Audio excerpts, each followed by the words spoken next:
Mikey doesn't like fun. What?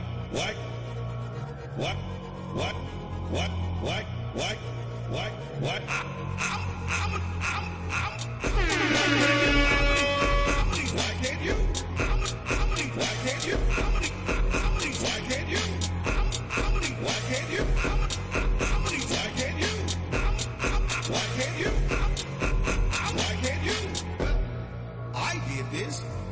can't you?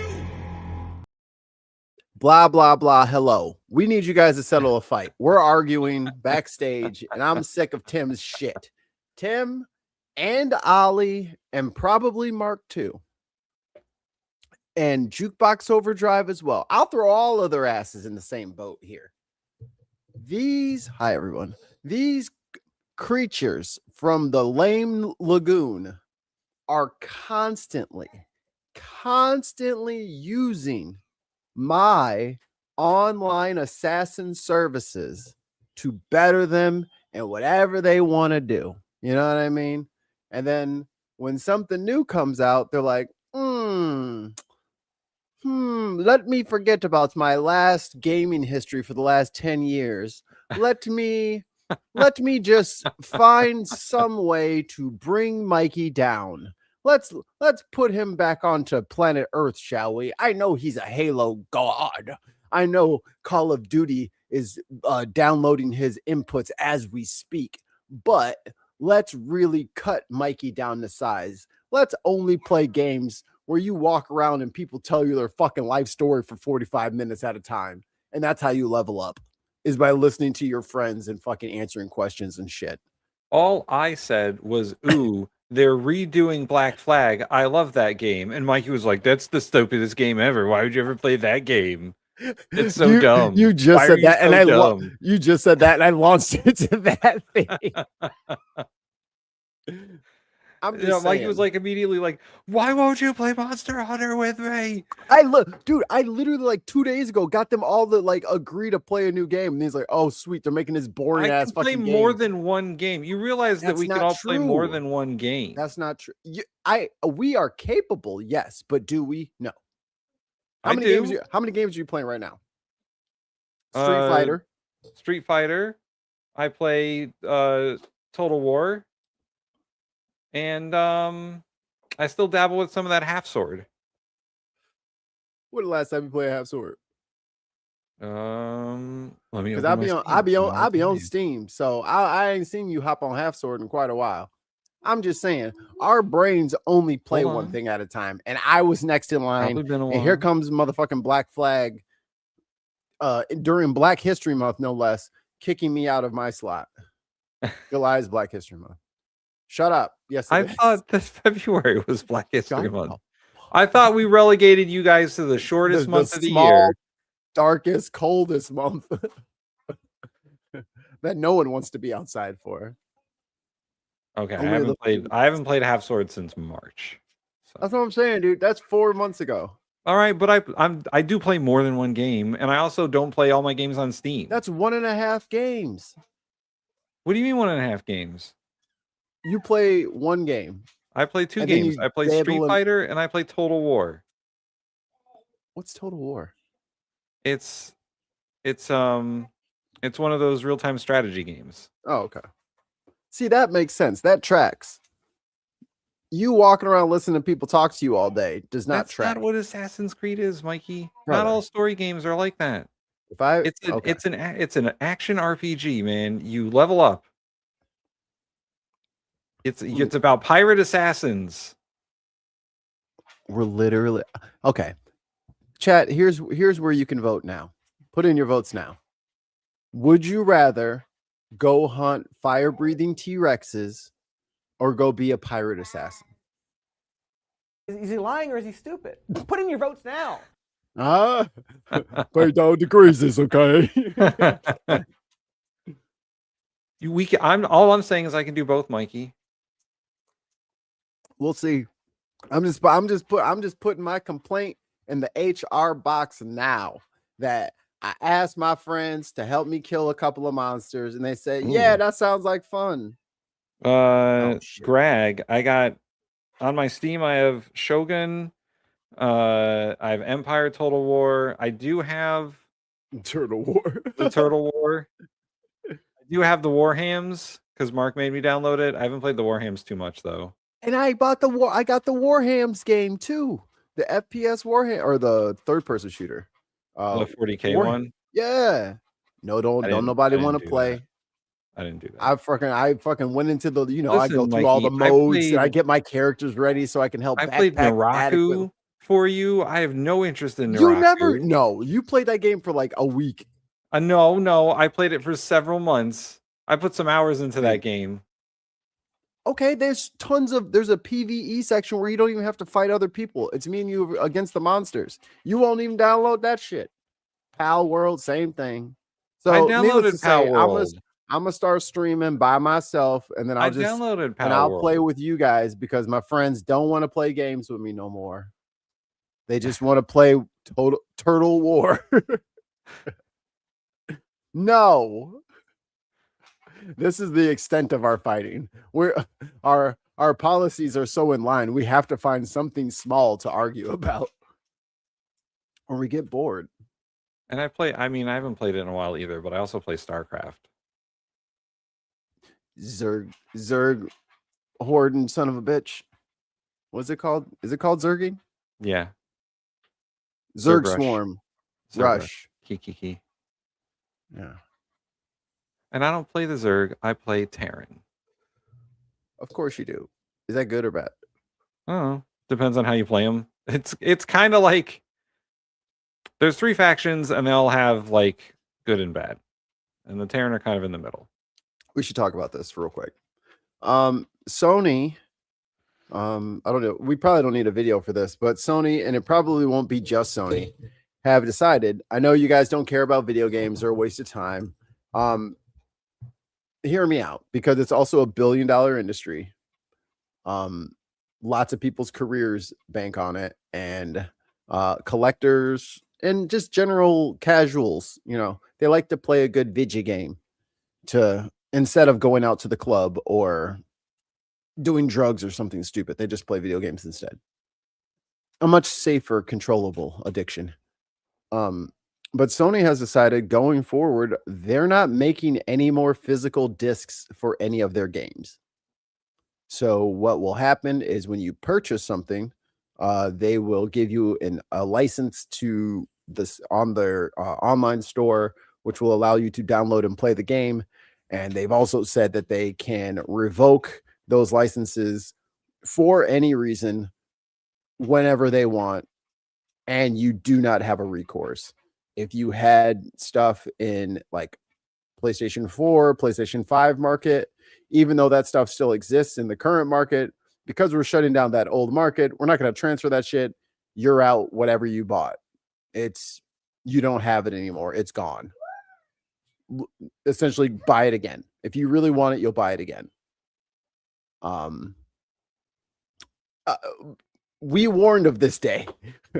We warned of this day. And now we're here where the companies are literally saying you will own nothing and like it. Yeah. And Brave digital move, media Cotton. or physical media is dead. That's what they say. Physical media is dead. You no longer actually own anything. Once they shut down the servers to your game, you can't play it anymore. The Stop Killing Games movement was actually getting some traction. And their main contention was Tim. The other one was at like a gig. There we go. Much better. Smoother. Now Tim's Yes. frozen. No. Well Not done. I. Not I, sir. Not I. You are roboting for me and frozen. You know what? Interesting. You're Yeah, frozen. you're froze. You're frozen. You're frozen. Fine. Whatever. I'll fix it. Whatever. Oh, there's a dog down there. Good thing I didn't back up. Hello, dog. That is actually slow right now. I don't know what's going on. Yeah, you're fucking roboting hard as shit. Ha Now I am the one with doubles. It's so laggy, it's not even doubling. Okay, how about now? Yeah, you're still pretty crappy. Well, can't do much about that. I'm not doing anything else. This is what you get. It'll clear up. It'll clear up. Maybe a little squirrel's chewing on the wire. I How hope did she so. find that? But I mean, like not having fit. Like I'm kind of Kira. I don't know where the hell she found that block. She takes her blocks and she bangs them on like the cardboard box where all of our we ordered like a big case of paper towels. And she's like, "Ooh, a drum." Is this better? Am I better now? Yeah, you're not all static. Okay. Steam, when I opened it, started updating all of my games. There you go. It's like, oh yeah, I know what I can do right now. You want me to do this? But you know what they say, Tim? If what's the quote? If buying things doesn't mean ownership, then stealing isn't theft. Okay. Yes. That's If what you- Napster said. That's what if- Napster taught me. If you guys want Napster Part 2, Electric Boogaloo, LimeWire. okay. Bear share it up, baby. Okay. We all got Norton now. We all got VPNs now. We'll all I be mean- sharing all of our streaming services with each other. I mean, if that's hey, and then you guys want to like, oh, let's all consolidate into one giant corporation, and then we'll take all their money, or we'll never pay any of you. That's a lot of DVDs out there still. I'm about to go buy a DVD player this weekend. The wife has a huge DVD collection. I'm about to go get a DVD player. Well, I don't want to leave my Xbox out for the child, so I have to find something to sacrifice technologically speaking. So I'll get a cheap DVD player, and we can watch old DVDs and Blu-rays. Fuck Yeah. y'all. Hey, we buy board games. We play board games. If you don't physically own the product, then what's the problem with digital piracy? That's what I'm like. If you're going to continually just like rug pull people, then you can't get mad when the rug pulls back. Yeah. You can't be mad at us. Also, I don't fucking do any of those microtransactions, or No, I don't really buy DLC because I fucking hate that shit. DLC used to like mean something like our favorite game, Halo Reach. The DLC for Halo Reach was like $10 and you got like 3 maps. Yeah. And that was it. And then it was just added to your thing. And then you were added in a playlist with everybody else who had the same stuff. And if you didn't have it, you just played with people who didn't have it. And it was Yeah. fine. And the world went on. Now you have to download the fucking things, even if you don't buy them. For people who don't play games regularly, in the olden days, you could download a game. Let's say it's 60 gigs.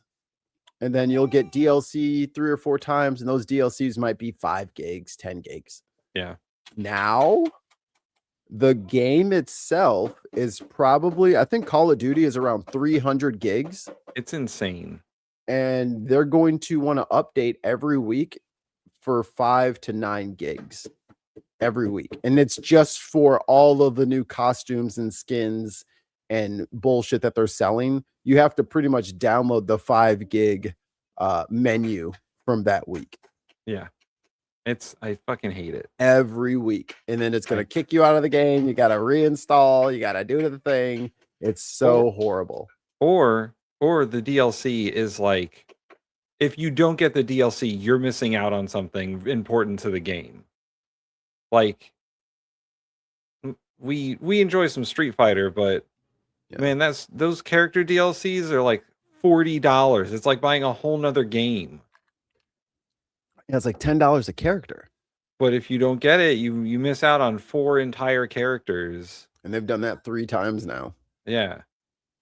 And I only got the one that I got because it was on sale as a bundle with the game.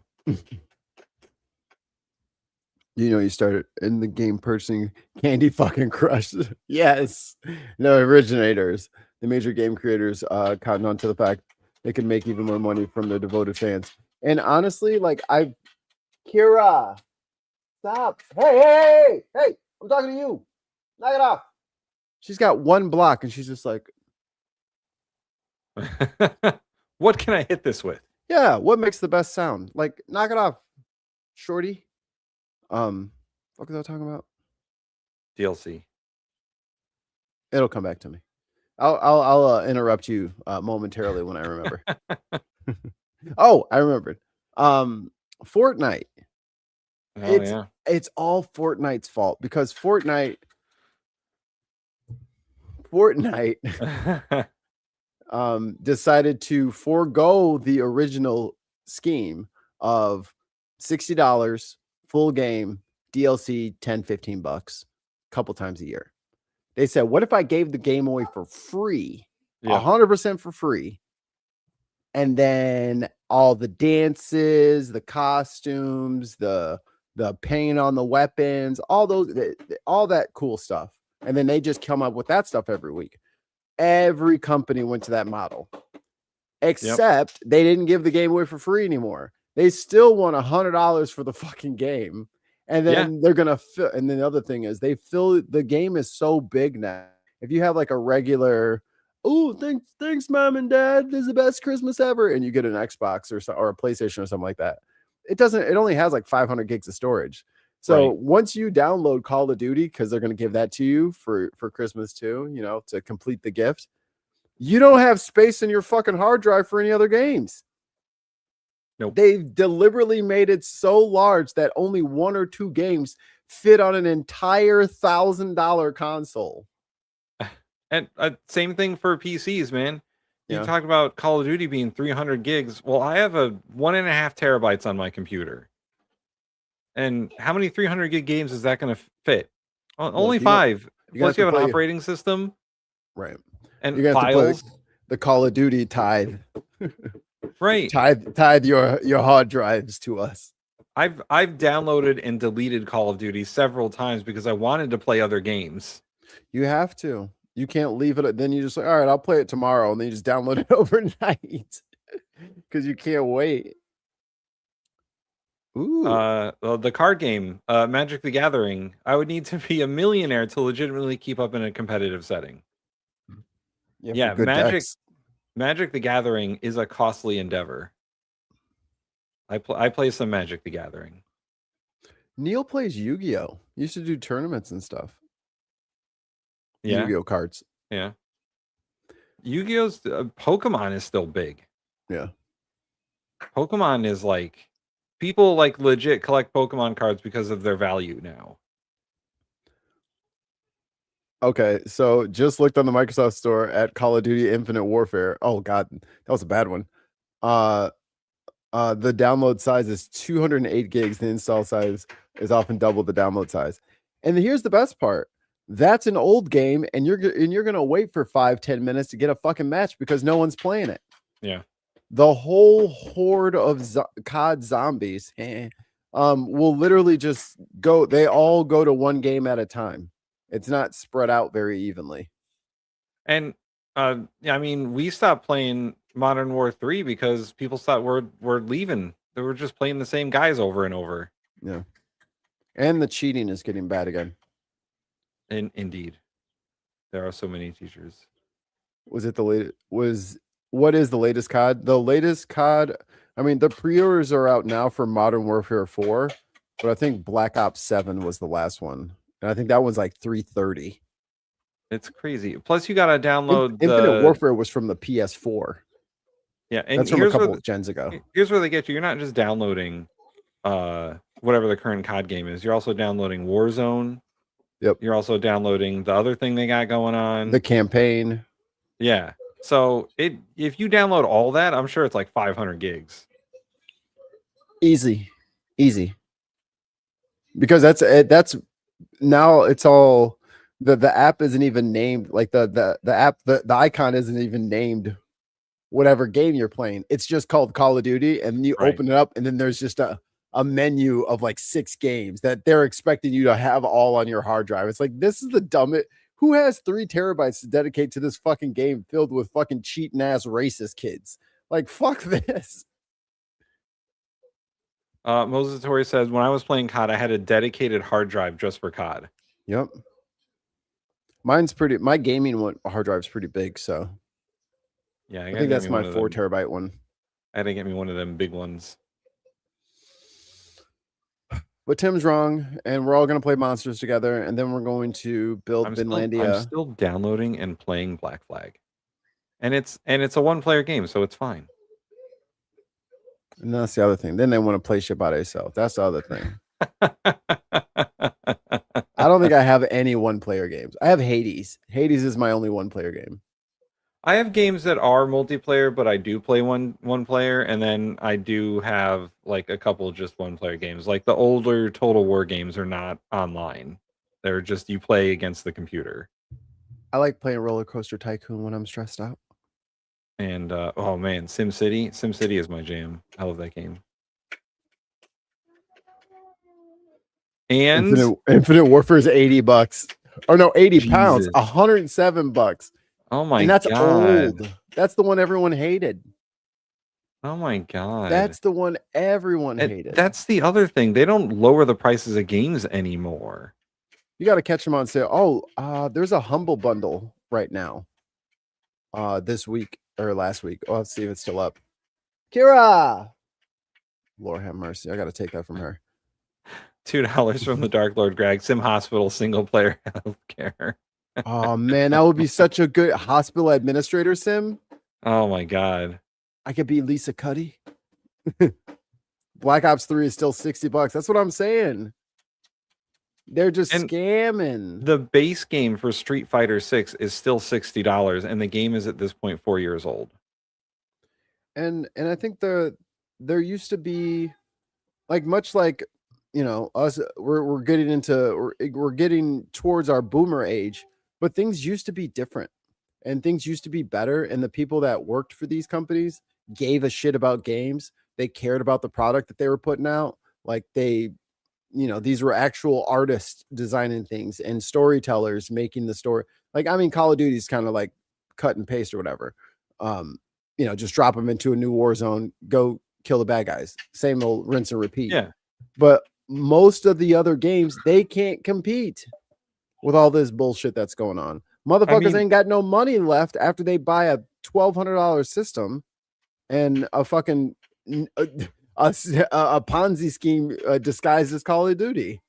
I mean, even within the world of first-person shooters, Halo was created to be a different game than the Call of Duty games, because at that time Call of Duty was all World War II. And it was very linear first-person shooter. You would just move room to room. There was no levels to it, like physical levels. Like you couldn't really go anywhere except through the room you were going through. The campaign was on rails. Yeah, Halo was designed to be not on rails. It was designed to be multi-dimensional, and you could go other places on the map than just where the rails were leading you. And the bad guys were designed to have some sort of intelligence. They could dodge and weave and throw their grenades and whatnot. Shoot back. Yeah. Right. Ambush. And Bungie was really revolutionary when they designed that game and then put out further games that just added to those features until Bungie decided we can't do this anymore because Microsoft is such an asshole. And then Bungie was like, we're not making Halo games anymore. Microsoft put in their own studio. And I would argue the Halo games have not been the same since. But that is, I mean, Mikey's right. There's a lot of stifling of creativity. There's a lot of, Sony and Microsoft and these other big game developers buying up indie companies and saying, oh, your game was great. How about we buy your company? And then you can just be part of the collective. I feel like the gaming companies are the Borg. Resistance is futile. You will be assimilated. What does on rails mean? On rails means that you have to go where the game tells you to go, basically. Like there's a very linear A to B setup to the level that you're in, and you cannot deviate from that. That's what on rails means. Yeah. Yeah, you move along a fixed predetermined path.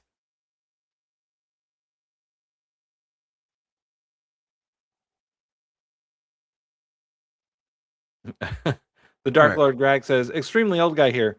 I remember juggling space with a 40 megabyte hard drive. Downloading games from the internet took hours. Yep. Yo, I had that problem with the original StarCraft because I had a 16 megabyte hard drive and it took up like 4 megabytes, and the Windows operating system also took up some megabytes, and couldn't do much else besides play StarCraft.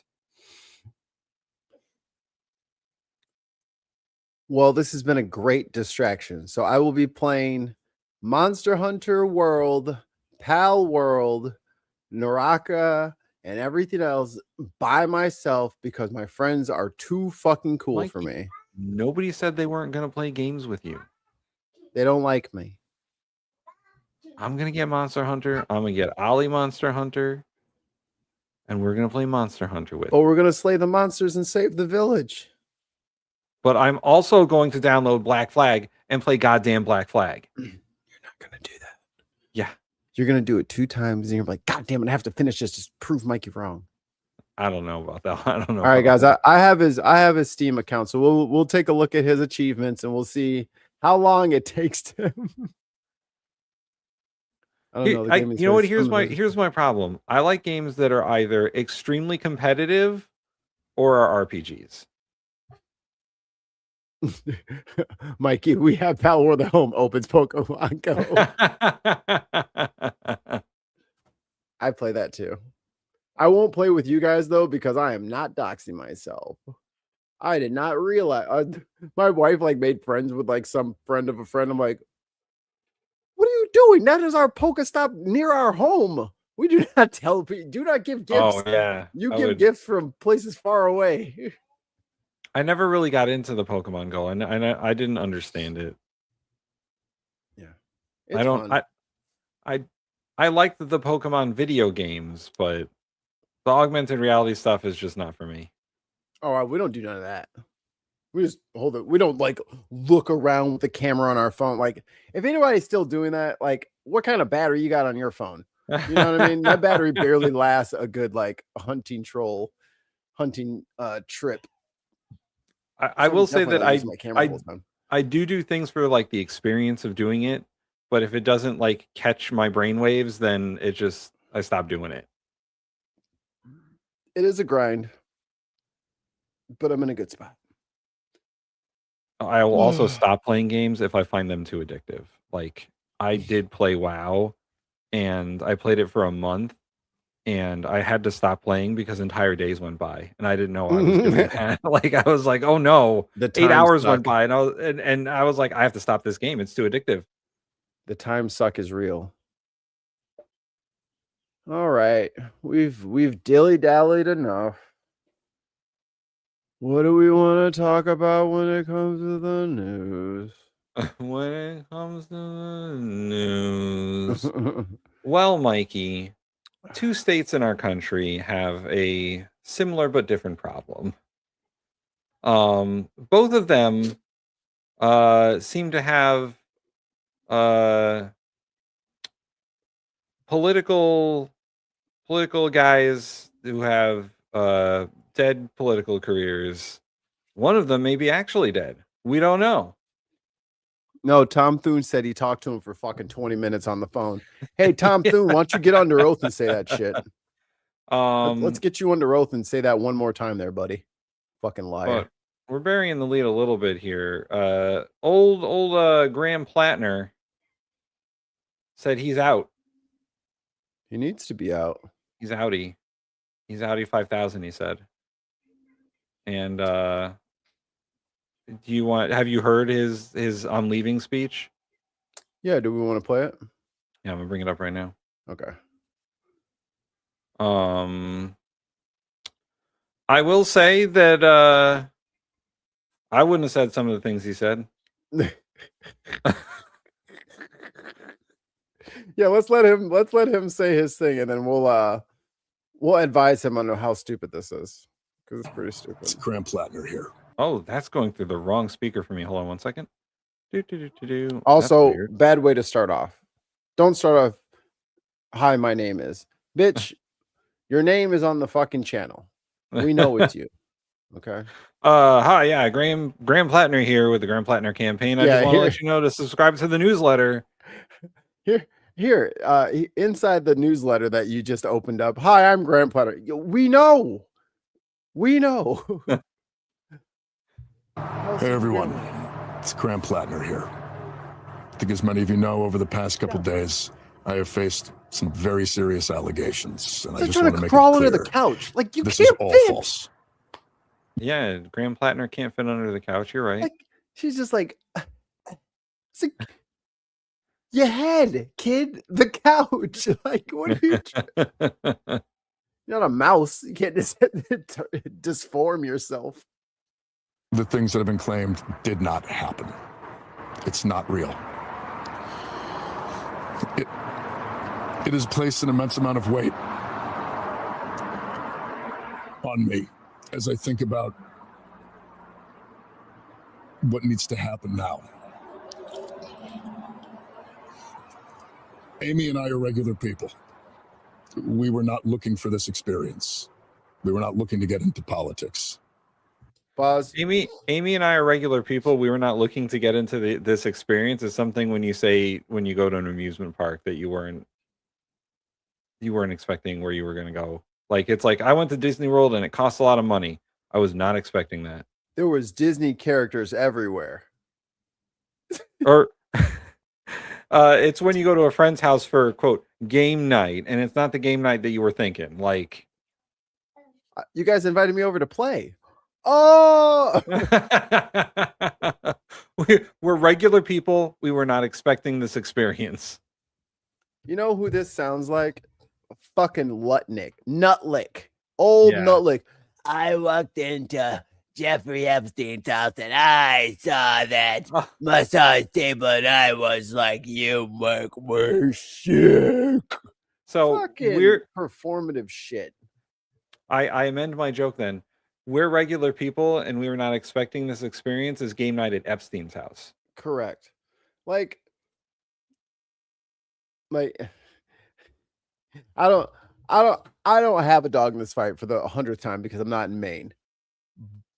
However, bro, call that hoe a liar. Like, what are we talking about? If fucking Tim came up and said Mikey did the same thing Graham Plattner, I'm like, Tim's a fucking liar. You know what I mean? Like, I don't know if it's like a political thing or a whatever thing, but if someone's lying about you, you say that bitch right there, her name is XYZ, she's fucking lying.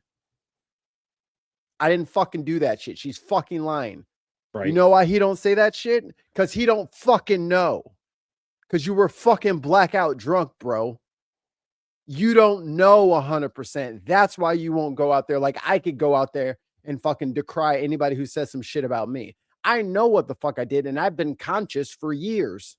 You know, like, I know I haven't had any blackout periods. I stopped drinking like that. It's dangerous for other people and yourself. And I guess here's the problem that Plattner is experiencing.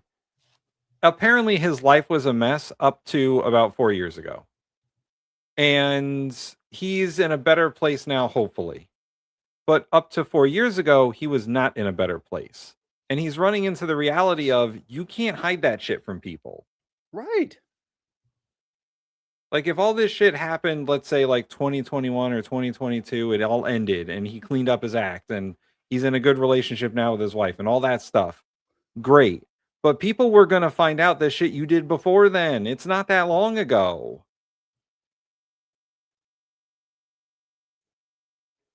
Oh, no. What does that say? Hold on. Christie's thing. What does that say? Erica Kirk has asked the judge in Utah to allow the open courtroom display of every exhibit related to her husband's killing, saying that she fears the proliferation of conspiracy theories. Dude, you lived in that world, man. You were in the conspiracy theory world. Too late. It's too late to put Pandora back in the box. The genie's not going back in the bottom now, baby. You want to deal. This is Trump's problem too. You want to deal with conspiracy theorists all day long. You're going to get conspiracy theories about you. No. Q's on my team. Nah, shut up, bitch.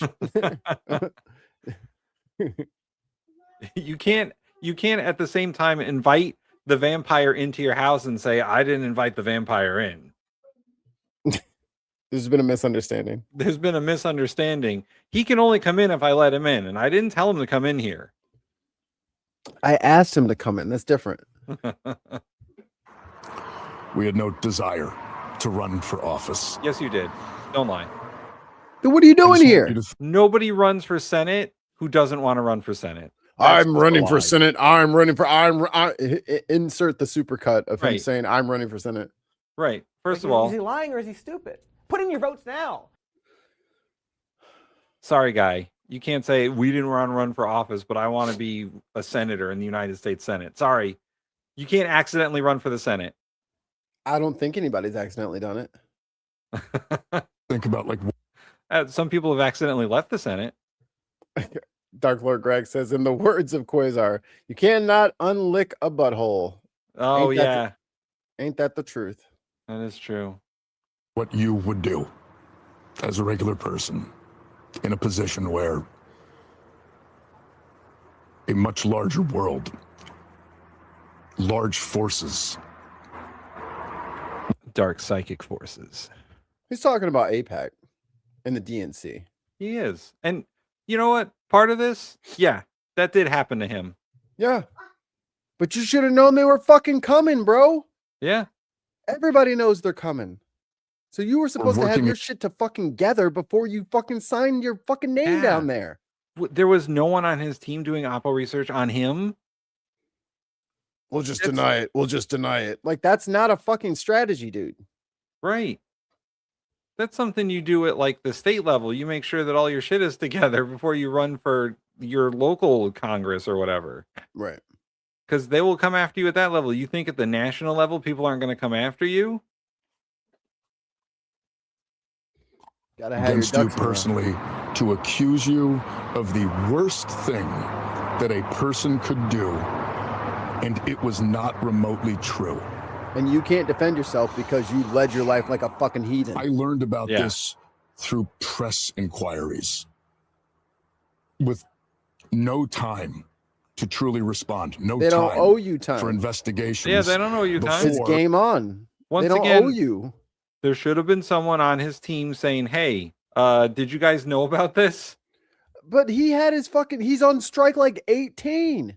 Yeah. This is the same motherfucker with the Nazi tattoo. Like, bro, you've been warned. You've been told that there's opposition research. And you're like, The crazy thing is everyone in the DNC gave him latitude after that. They're like, all right, Janet Mills backed out. He's got to be our guy. Let's do it. Like everyone backed him. Right. And then more shit just came out and it just kept happening. They didn't like it. The DNC didn't like that Graham Platinum was their nominee. But they went along with it because he's still a Democrat. That's ego. Yeah. That's thinking that you're fucking Teflon like Donald Trump. That's what that is. It doesn't matter what I did. Don't you want to stop them? It doesn't matter what I did. It's like, dude, it does matter though. Yeah. Like we want to win, but we want to win without cheating. We want to win without compromising ourselves.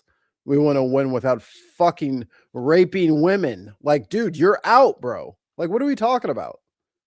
You blacked out and you don't remember, and she said it was rape. You lost. It's over. It's done. Kick rocks, dude. A corporate media system and the political establishment. Oh my God. Dear Lord. Heavens to Betsy. Our Lord and Savior has returned. on a winged horse. 20 gifted memberships. Holy shit.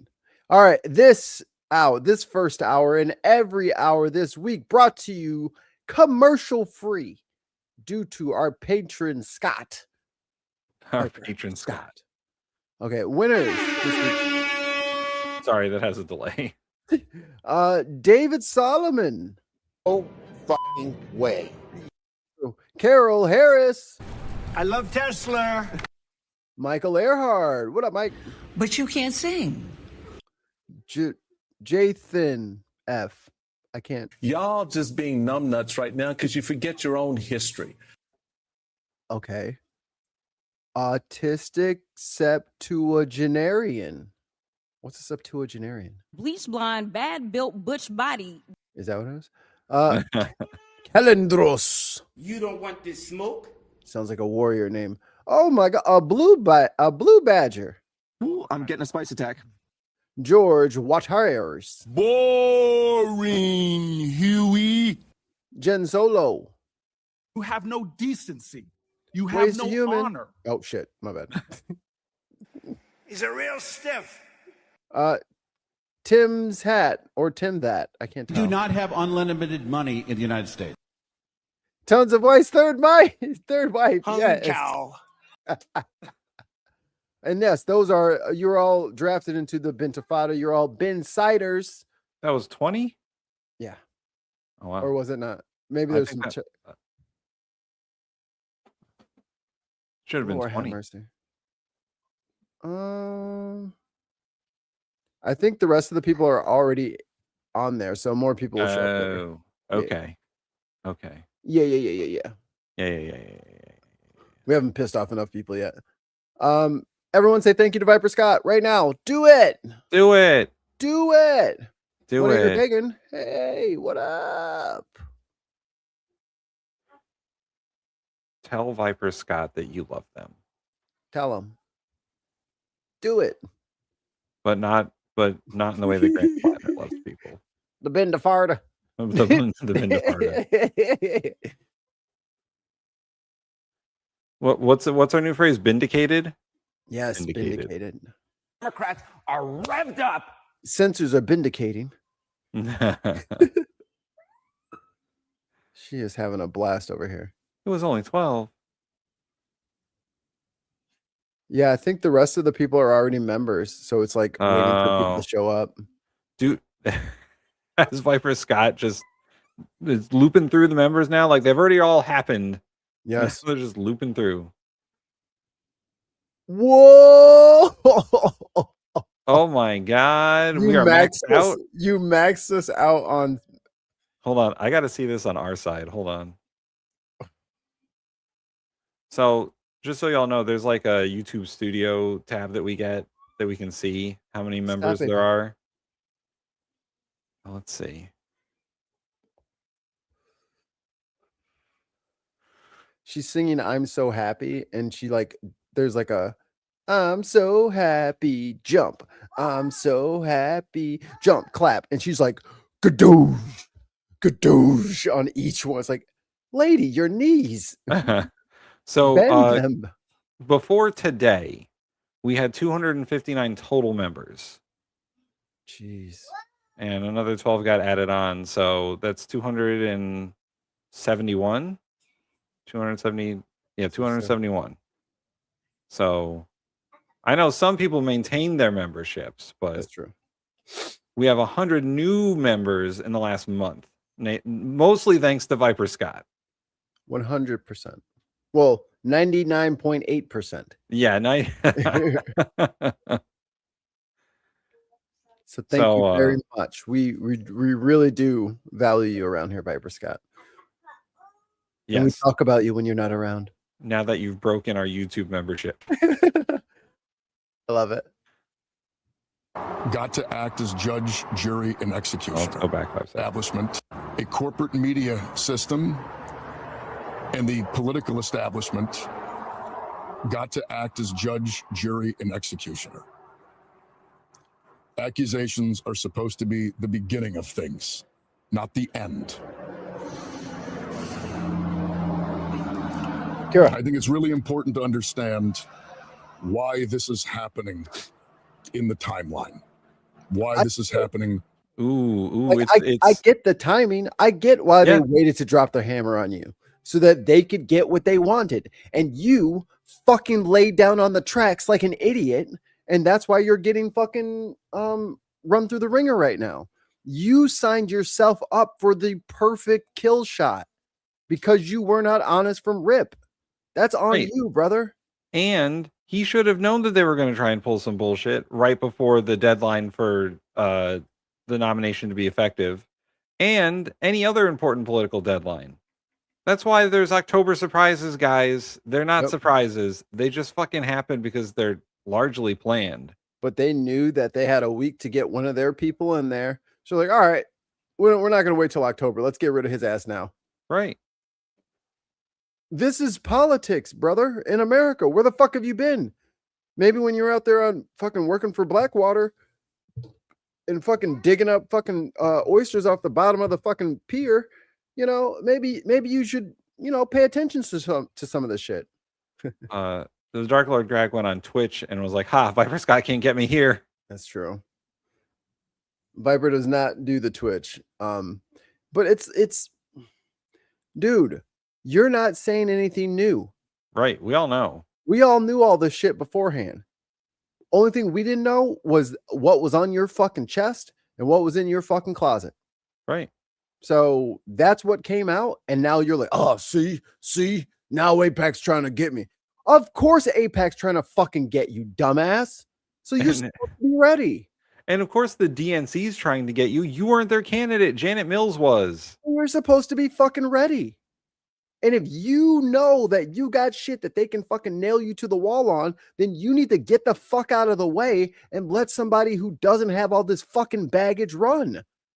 Just because you're 40 something doesn't mean you can't be the same septuagenarian fucking blocker that we have to deal with all the time. We have a super chat from Viper Scott. 5 British pounds. To be honest, give it a week. I will probably be able to give again. Something happened. Something similar happened on Reagan Lee's channel. I think what happened is Viper Scott maxed out the amount of gifts that Viper Scott can give. Well, everyone here is a member. Right. Even some but people I think we have something like 1,300 subscribers that can be gifted memberships, but I think there's a max that one person can give every month. We'll see. Right now, much like October, when the first attack started. 2 British pounds of Greg, I'm coming to get you now. Like the news that was created the week before the primary. He's cooked. There is a reason that this is happening now. He's cooked and he's being a baby I only about have it. Until July 13th, until I am officially the nominee. This was the last week to try to get me off of the ballot. And that's why this is occurring. It's not about you. It's not the false allegations, though, that have brought us to where we are. It's the fact that they're being used by the political establishment. It's you. To put structural pressure on us. Pause it real quick. Last time I checked, Barack Obama was half black, right? Yeah. Did they accuse him of that? Did they accuse him of being half black? No. They accuse him of any of the shit that Plattner did? No. Wouldn't the Republicans want to get rid of him? Yeah. Oh, because he didn't do any of that shit. Yeah, he was. You know, Barack Obama he's a pretty clean liver over there. That's what you got to do if you want to run for office. Sorry. I mean, or be a complete monster and then be a complete monster. Like, you could either be a Republican and be a complete monster, or, you know, don't do that. Like if this is a false allegation, you can drop out, right? Sue the shit out of that lady, sue the shit out of all these News Corps, run for Congress. Yeah. Right? Like if you're the mission must be completed and we will not leave Americans. But okay, well then do what you need to do to still help people, but you need to get the fuck out of the Senate race. Right. Because you weren't forthcoming with your past. So you need to leave. And then you need to earn everybody's trust back. No, you're just going to have to give me your trust because my voice sounds like, bitch, go. No one is stopping you. Just go. I also don't buy the, like, we're just regular people trying to do good stuff. Dude, if you're regular people trying to do good, run for state senate or state assembly or something. Like, you wanted to be a senator. But just like fucking Kamala loves this country and loves democracy, loses her race and then fucking hides hides for almost a full calendar year before she pops up again with a new book. And it's like, dude, I thought you gave a shit about this actually, about giving a shit about people. But that's also like a politically calculated maneuver. Hillary Clinton did the same thing. You lose a major election, you go away for a while. That's politically calculated. It's an old thing. You have to leave so people can miss you. And you find out whether or not people will miss you if you go away. And if you go away and they don't miss you, like what happened to Hillary or what happened to Kamala, then you're done. Stop trying. If you go away for a year and people are like, I'm not really sad they're gone, then that's it. Kay in the chat says this whole wave of rugged macho progressives is a complete psyop designed to funnel dissent and radical energy back into the wasted on DNC elections. Plattner is backed by the same group that propped up Fetterman. And I guarantee I just saw what that was. Got him. He will be missed. But what is he? Going back to, they're cut from the same cloth. They're right. Fetterman and Plattner are cut from the same cloth. And I guarantee you, if fucking Plattner got into office, within a couple of years, he'd be siding with Republicans on shit. Oh, you heard about Moskowitz? We'll watch Moskowitz thing. Something on Moskowitz after this. But he's getting primaried hard. Jared Moskowitz, the one who immediately, hey, thanks for the biddies. Appreciate it. Yay. They 100% Moskowitz has been working with Republicans for fucking years. Oh, yeah. In Florida. Here's the problem, and this goes back to a conversation we had yesterday with a viewer who was like, I'm in the center, I wish people would work together. I have no actual problem. Jonathan. I have no actual problem with Democrats and Republicans working together to like make the country better. I have no actual problem with that. The problem is the Republicans don't want to do that, and the Democrats are still working with them. Yeah, because I mean, there's only so many times that the people can literally say, I'm not voting with you on anything. Understand? And then they're like, okay, but here's my new bill.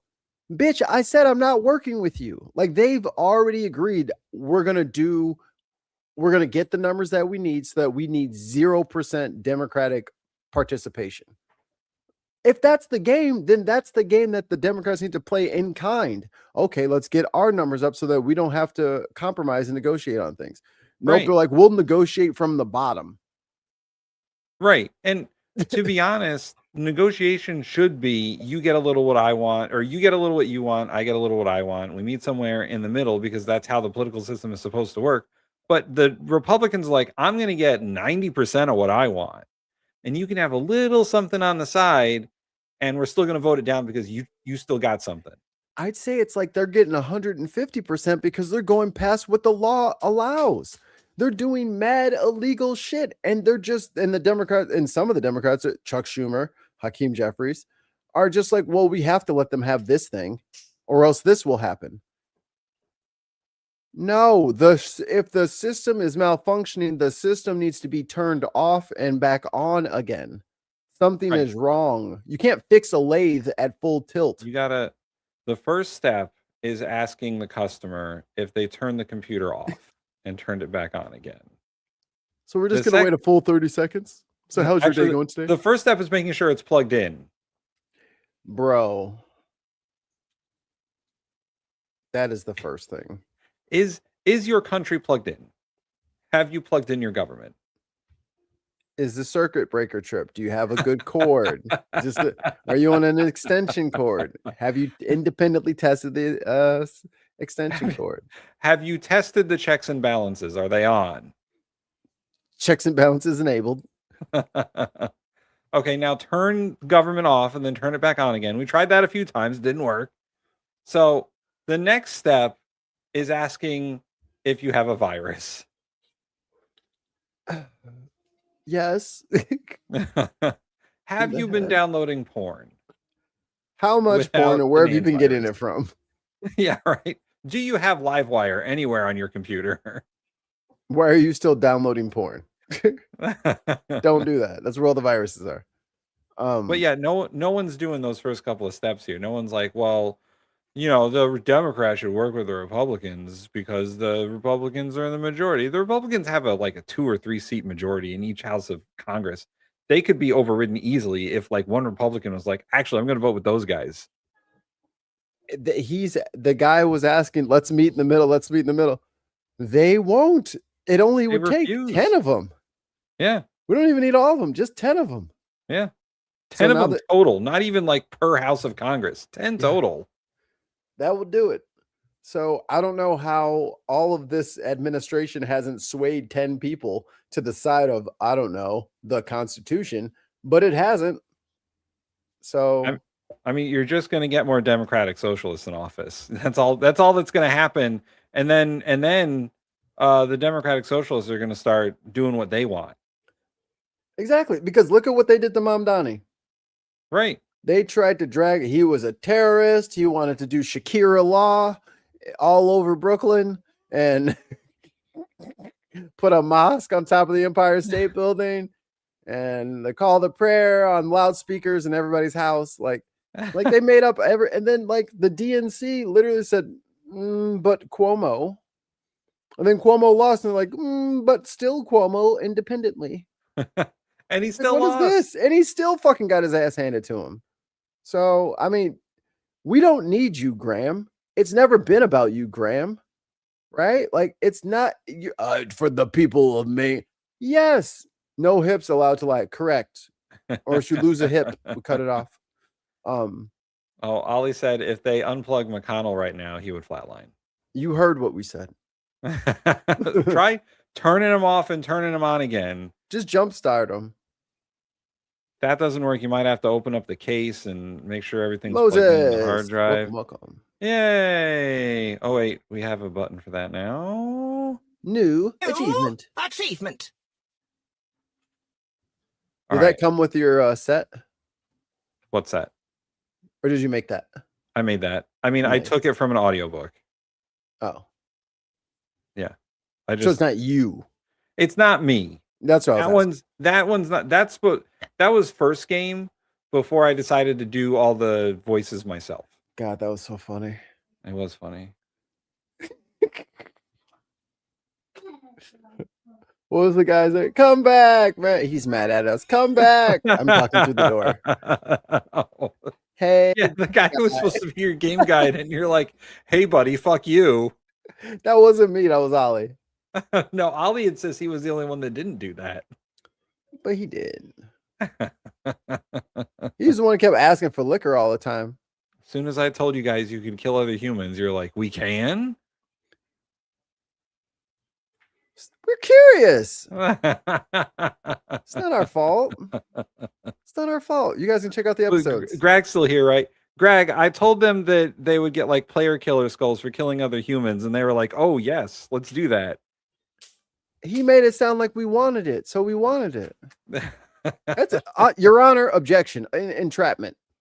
And I'm pretty sure only Greg would get this, but if Mikey and all them were characters in DCC, they'd all be Quan CH. Just going around killing other players. Fuck humanity, I guess. He's not telling the full story. All of the real evidence, the full transcript is available. The bin plays TTRPGs. It's a playlist on our channel. You can check out the whole thing for yourself. You don't have to listen to Tim's lies. You can see for yourself if I was attacked and defended myself.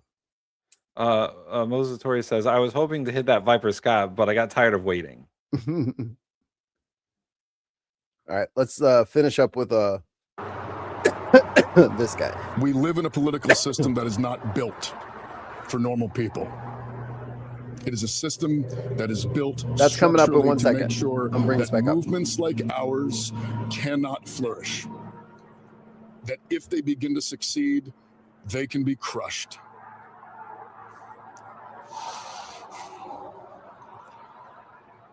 What we have accomplished here, you made possible. the people of Maine, the volunteers, the voters, the grassroots donors. And I have all the faith in the world that we could win if we could continue. This is why we don't play games no more. But the brutal political reality is that they are going to take everything away from us. So then why did you step up? Those in power who have the ability to do so are using these allegations as an excuse to take away all of the things that we need to run a campaign. We are going to lose our ability to fundraise. No, you're not. We are going to lose our ability to access voter data. Yes, you could lose that. You could lose that. All of the things that any campaign needs on the basic level simply to function. Larger organizations. To be honest, you could buy voter data. You could just putting that out there. You could just go live on YouTube. Or you can do what fucking Mom Donnie did and just shoot a bunch of videos and like actually campaign. Yeah, I don't know if they have that public campaign finance thing there. In Maine, they do. It's not for federal elections though. It's only for statewide stuff. But they do have. That's where Connecticut got theirs from. So, but it's not for it. It's different for federal elections. Stop. But Plattner could still fundraise. It's just nobody wants to give him money now. That's the problem. No one's turning off his fundraising website saying you can't use this anymore because it's ours. He just is not going to get any more money because nobody likes or trusts him anymore. That's what happened. Organizations, the national level party, the bigger donor networks, they have all committed to spending no money in this race if I'm in it. They would rather see Susan Collins win than have me be the next senator from Maine. Consider that. Reflect that. Susan Collins, as far as we know, doesn't have any Nazi tattoos. I mean, you really laced up that boot for yourself there, buddy.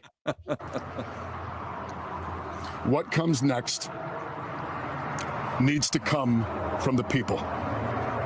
Needs to come from the people of Maine. Needs to come from the voters who on June 9th, at a strength of over 150,000, the largest number in the history of Maine primaries, said no to this kind of politics. Voted for a politics that would actually represent them. Voted against the political system, against the donor class. I'm not hearing the part where you need to be involved. Right. Now, I get they did all that. You're just the wrong person, bro. So pass the fucking torch. Right. It doesn't need to be you. They're not going to let us win if I'm the one leading the ship. So I'm going to get out the way. But here is Jennifer. Jennifer is fantastic. That's what this video should fucking be. Right. It's not, oh, feel sorry for me. I'm Graham Plattner. The establishment tried to crush me and they succeeded. Right. Just be like, listen, I'm not the right dude for the job, obviously, but here is the right person or people. I have a soft political underbelly, which I overestimated my armor on. Yeah. Not, and they don't got be you. like, don't You're be like there are don't be like there are too many knives in my back. I can't continue. I mean, you knew that was coming. Knife block backpack. Asking for how this process is going to work. I'm not trying to dictate to anyone who it should be or how we get there, but I will say this. It needs to be open, transparent, and democratic. It needs to be reflecting the will and the values of the people. I mean, he's trying to avoid a Joe Biden-Kamala Harris situation, but it's too late. They literally did the same fucking thing again. They did it again. One Angry Pagan has a question. Would endorsing a replacement not be helpful? Would him endorsing a replacement not be helpful? If he said it the right way, it would be good. He would be like, listen, it's not me. Obviously, I got too much shit going on. But this person is better than me. Like, if you could be like, this person is better than me. They don't have all my baggage.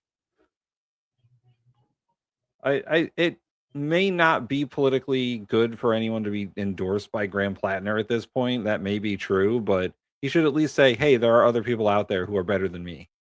Well, the people, like his people, will need a home. His voters will need somewhere to land after they get done being pissed at him. They're going to need somebody to go vote for. Yeah. Little girl, stop. I'm talking to you. She's like, yeah, the only little girl in here. What the hell? Like, he has to understand that it is his job. Just like Joe Biden couldn't fucking see the forest for the trees. He's doing the same fucking thing. Yeah. He's trying to ride it out to the very last millisecond when the responsible, competent leadership role thing to do would be to step aside.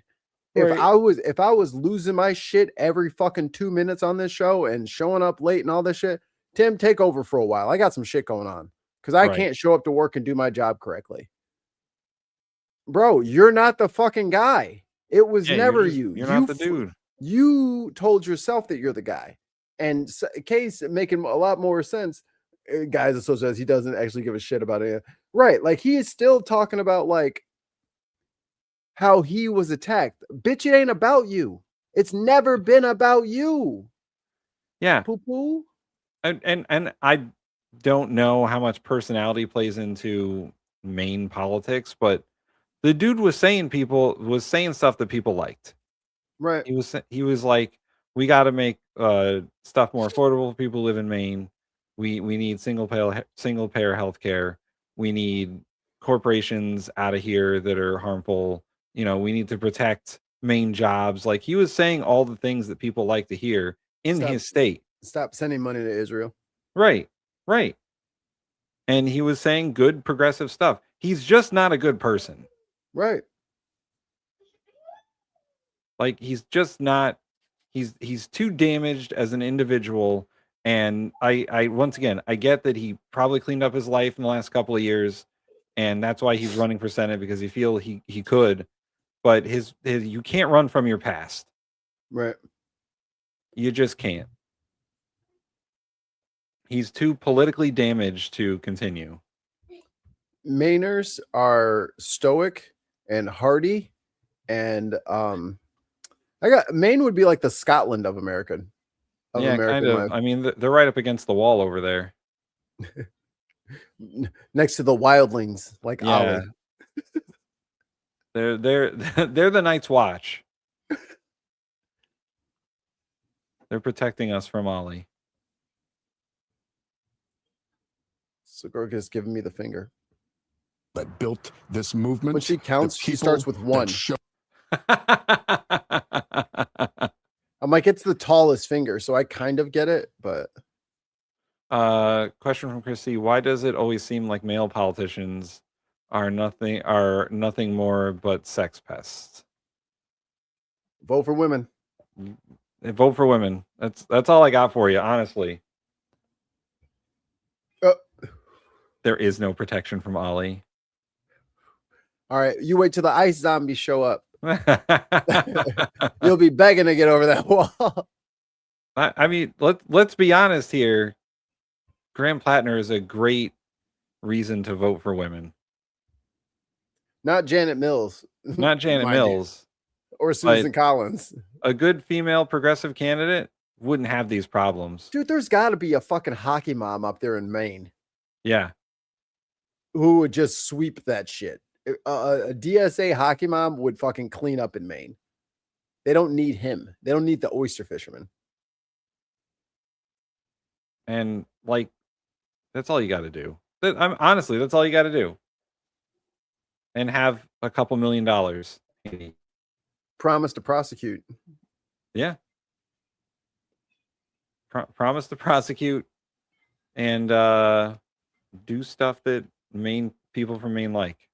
And which isn't much.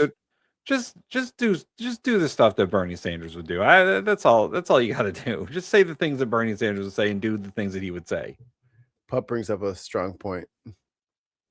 On the right, women are bad too. Yeah, I forgot about that. That's why I said on the right are pretty bad. That's why I said progressive women. Fucking Virginia Fox. Or Magic the Gathering. She don't know what to do. She don't know what to do no more. Her and Cuomo got into it. Yo, she is feuding with everyone. Because It she's doesn't so matter their she's so political line. sensitive. She's so sensitive. It's like she can't. Like, oh, you left the right. Tell us more. Oh, so now you're saying I'm a leaver? That's what the interview is, lady. Why are you so upset? Stop. Why are you mad? Just answer the question. It was easy. I think the moral of the story is don't vote for people who have sexually assaulted other people. And what's the statute of limitations? Lock this bitch up. Like, why are we even like lock him up? Take him to court. So either lock his ass up or he needs to sue her for defamation. Right. Or both of y'all are lying. How about that? And from all the Trump stuff we've seen, the courts don't play around with that stuff. Because I get like if you don't want to be like the guys running for office and you don't want to be part of this like public spectacle. But baby girl, you want to fucking Jake Tapper.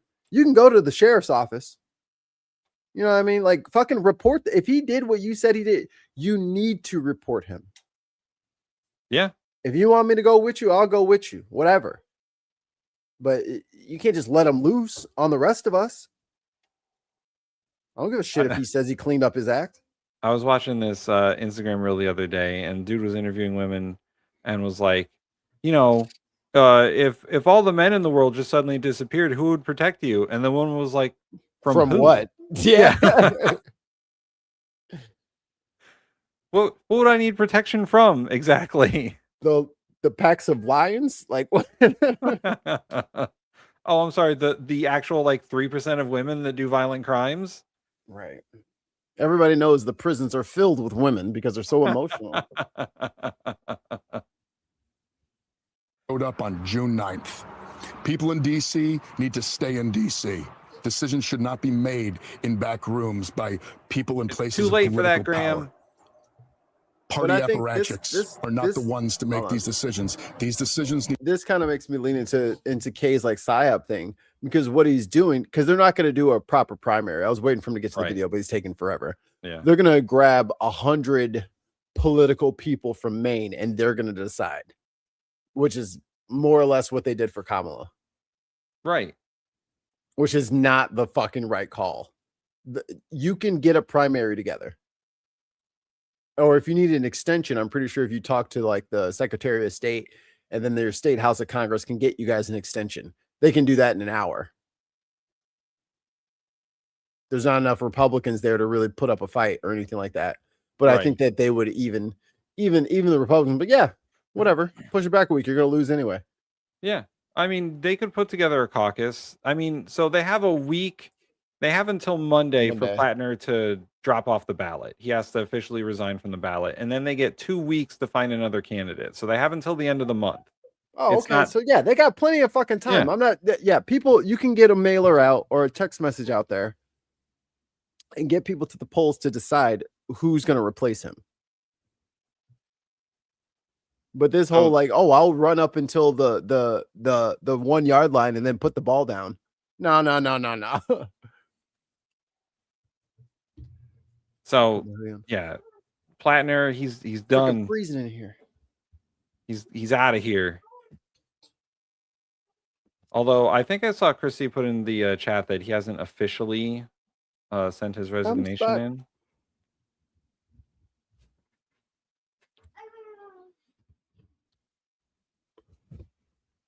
Oh, the Streamlabs hoodie. I got one of those. It's too warm here to wear a hoodie though. What are you doing? What are you doing? Shushu, what you doing? I got me a Streamlabs hoodie, but it's too warm for that shit. It's fucking freezing in here. This kid is like barely clothed and is like sweating. I'm frozen solid over here. I'm warm blooded or cold blooded. I need a sun rock. So someone asked a question earlier about who is possibly running in Plattner's place. So a former House candidate named Jordan Wood said he's running for Plattner's seat in Maine. Oh yeah, I just saw something. There's a doctor, Indian guy. There's a historian who they asked to run, and she said, "I'm not doing that. I'm a historian, not a politician."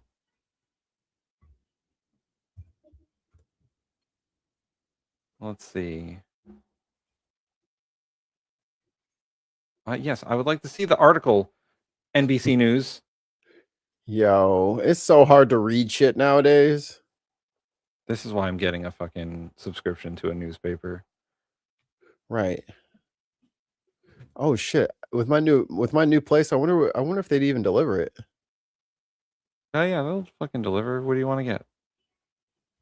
No, I'm saying like because of like how my shit's set up. Like, are they gonna take it to my mailbox, which is in a separate building? Like that sucks. Oh yeah, they probably would. I don't want to do that. I don't want to go to the fucking mail building every time I gotta get my newspaper. I should probably. I don't think I think I've checked the mail once since I've got here. I should probably go see. It's different when it's not connected to you. It's behind a paywall. All right, NBC News. I'm done with you. Get out of here. You've burned me for the last time. I don't know where my video went. I just watched it this morning about who's running in his stead. NBC News, you're fucking public news. Don't fucking lock shit behind paywalls, you assholes. Everybody's got to squeeze a buck out of everything. Right. If you want to know more, you can read this article. But you have to pay me money. Haha. I don't know where it went. Damn it. Where did she go? What are you doing? We usually sit on the front of the couch. That's what we typically do.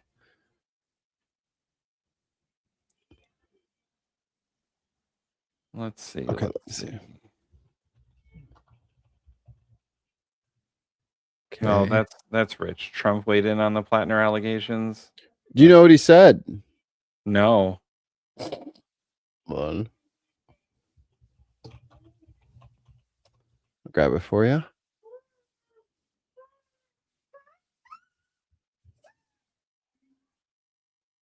All right. Separate, split, and get mixed. If anybody can name that fucking movie, you get 10 gold stars, but no one will ever get that. The Jungle Book. Nope. Here's what your president said. Your president. You voted for him. That have come out now. Democrats are talking about picking a replacement for him. Should they be able to do that? They're picking what? A replacement for Graham Plattner if he steps out of the race. So he won the primary. And now there's these new allegations. It's very hard for them to do. And it's really a question of whether or not you believe the woman. A lot of people. What? Falsehoods. It's he's in a bind. I see. But, Trump is sympathetic towards Graham Plattner. I guess he's going to lose. I would imagine he's going to lose. It's very interesting when a Republican woman came out with the same charge, nobody believed it. When this woman came out, everybody believed it. Do you think that the Democrats should Wow. So Trump's got his back. That should let you know everything you need to know. Wow. All right. Well, fuck all that. I was like, oh, Trump's going to be like, well, then he shouldn't run. Then I thought Trump was going to be like, yeah, I know I've been accused of stuff, but he shouldn't be. He shouldn't do it. He's like, you know, they'd be lying. I know. He was like, do you believe the woman? I was like, he's like, you're not going to believe the woman, are you? Oh my God. There you go. This is why he has to leave. And if he doesn't understand that, then there's a whole nother issue with him as a candidate and as a senator. Like, brother, I know it's not fair. Trust me, I've been black in this country my entire fucking life. Sometimes you got to be better than the guy next to you, even though he fucking sucks, even though he fucking cheats on his wife and beats his kids and does everything else. You still got to be a fucking good person and show up and do the right thing because that's what you're supposed to do. You don't worry about what he's supposed to do. Damn, man. So, Graham, it don't matter what everybody else is doing. It don't matter who's attacking you. You're supposed to live in a way that you are Teflon from this shit. But you decided to get into politics after you had made all these things. So that sounds like to me, you need to be a backup character, not the star. You're Tito, bitch. You get in the back and start plucking. You don't get to sing in front no more. Yeah, I was going to say something similar. I was going to be like, Plattner's going to join the Manosphere or some shit. Yeah. He might actually run away. He may.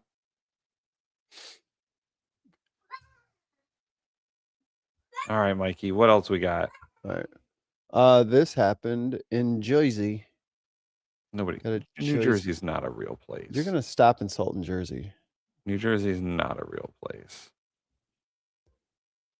Jaw-dropping video of the roof collapse from inside the Ocean Township BJ's Wholesale Club. Watch customers go running as a wave of water starts knocking God damn over everything in its path. Still shaking a little bit. You know, I've never seen anything like that. So a motherfucking tidal wave in the middle of a fucking New Jersey. Yeah. Eye opener for sure. Ken Collada just happened to stop in moments earlier to pick up some laundry detergent. He says he first took this video when he noticed a leak in the store. This is a photo he shared of the aftermath of the collapse just seconds later. He says he was about 20 feet away from the debris. I heard the loudest bang, like it was so loud, and I didn't know what it was. I thought maybe it was a tornado. Who knew? And that is why we do not wash our clothes. You go out to the store to get some soap. Look what happens. This is a cautionary tale. Do not wash your underwear. Leaned against like a girder really quick, and then I turned to my right, and I see the roof on the ground. The thoughts and opinions expressed by Mikey Famine are his and his alone, and do not represent the Bin Network. Oh, Tim in the chat says Chris Christie was on the rooftop. Tim, that wasn't me. That's not me. Oh, wrong button. Poor Chris Christie. The Monmouth sheriff says there were dozens of employees and shoppers there at the time. Fortunately, no one was hurt, but about 20% of the roof is now gone. Listen, we were lucky. If you have seen any of the video footage from within, Kira, there are some lucky people there where the deluge of water came down and really took a lot of the debris and tables and other displays. I'm telling you right now, if I was working at that store and that fucking roof caved in, I'm punching out. Write me up. I'll take the write up, but I'm not cleaning up this fucking store for the next 2.5 weeks. Wow. Actually, that's professional Ingrid player, Tim. Down the aisle. So really fortunate. Oh, Mark, why would you say that? After 11 in the morning, as intense storms rocked the tri-state, dropping 2 to 3 inches of rain per hour. That warehouse was like, that's exactly why we have everything 6 inches off the floor. Photo from the Monmouth Sheriff's Office. God damn. No, global warming's fake, by the way.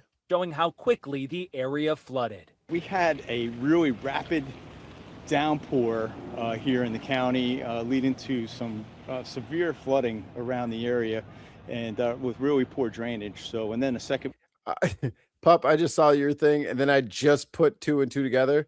The fucking place is called BJ's. Like, you can't name your business, even if your nickname is BJ, right? They call you BJ for short. You can't name it that. Yes, you can. Just Ben Jonathan's. Like, don't do BJ's. Wave came in. So at the end of the day, I think there's some lucky individuals that were inside the store. Dude. Imagine getting crushed by a grocery store roof just because you wanted to get some soap. That's why I stay in the house. We're going. Continues his war on soap. Goddamn right. Part of Project Mayhem. We're going to Memphis. Former Spartanburg County Sheriff accused of misconduct in office will soon learn his fate in federal court. We've been sifting through newly filed documents, uncovering years of wrongdoing while in office, and what you need to know. This might be Texas. I think Memphis was a different one. Leading up to tomorrow's sentencing. It's a nasty weapon. We don't let that used for nothing but what's right. Chuck Wright. We want these people that are on drugs to find God and to get off of that stuff. 2016. And live a better life. Oh, boy. Maybe we can help them do that. A once beloved Spartanburg County Sheriff. These folks were in positions of power and trust. Now in the hot seat after documents point to the 5-time elected sheriff of embezzling thousands in public funds. That's what we want to do. We want to get them on the right path and get them off of drugs so they'll stop committing crime. This is why we shouldn't elect law enforcement officers. Yeah, that's what I'm telling you. I'm gonna get them old boys all cleaned up. But yep. All sheriffs are bad. Misusing county-issued credit cards, financing addiction, and nepotism. Yeah, we're gonna get them off them there fentanyl drugs. You hear me? Yep.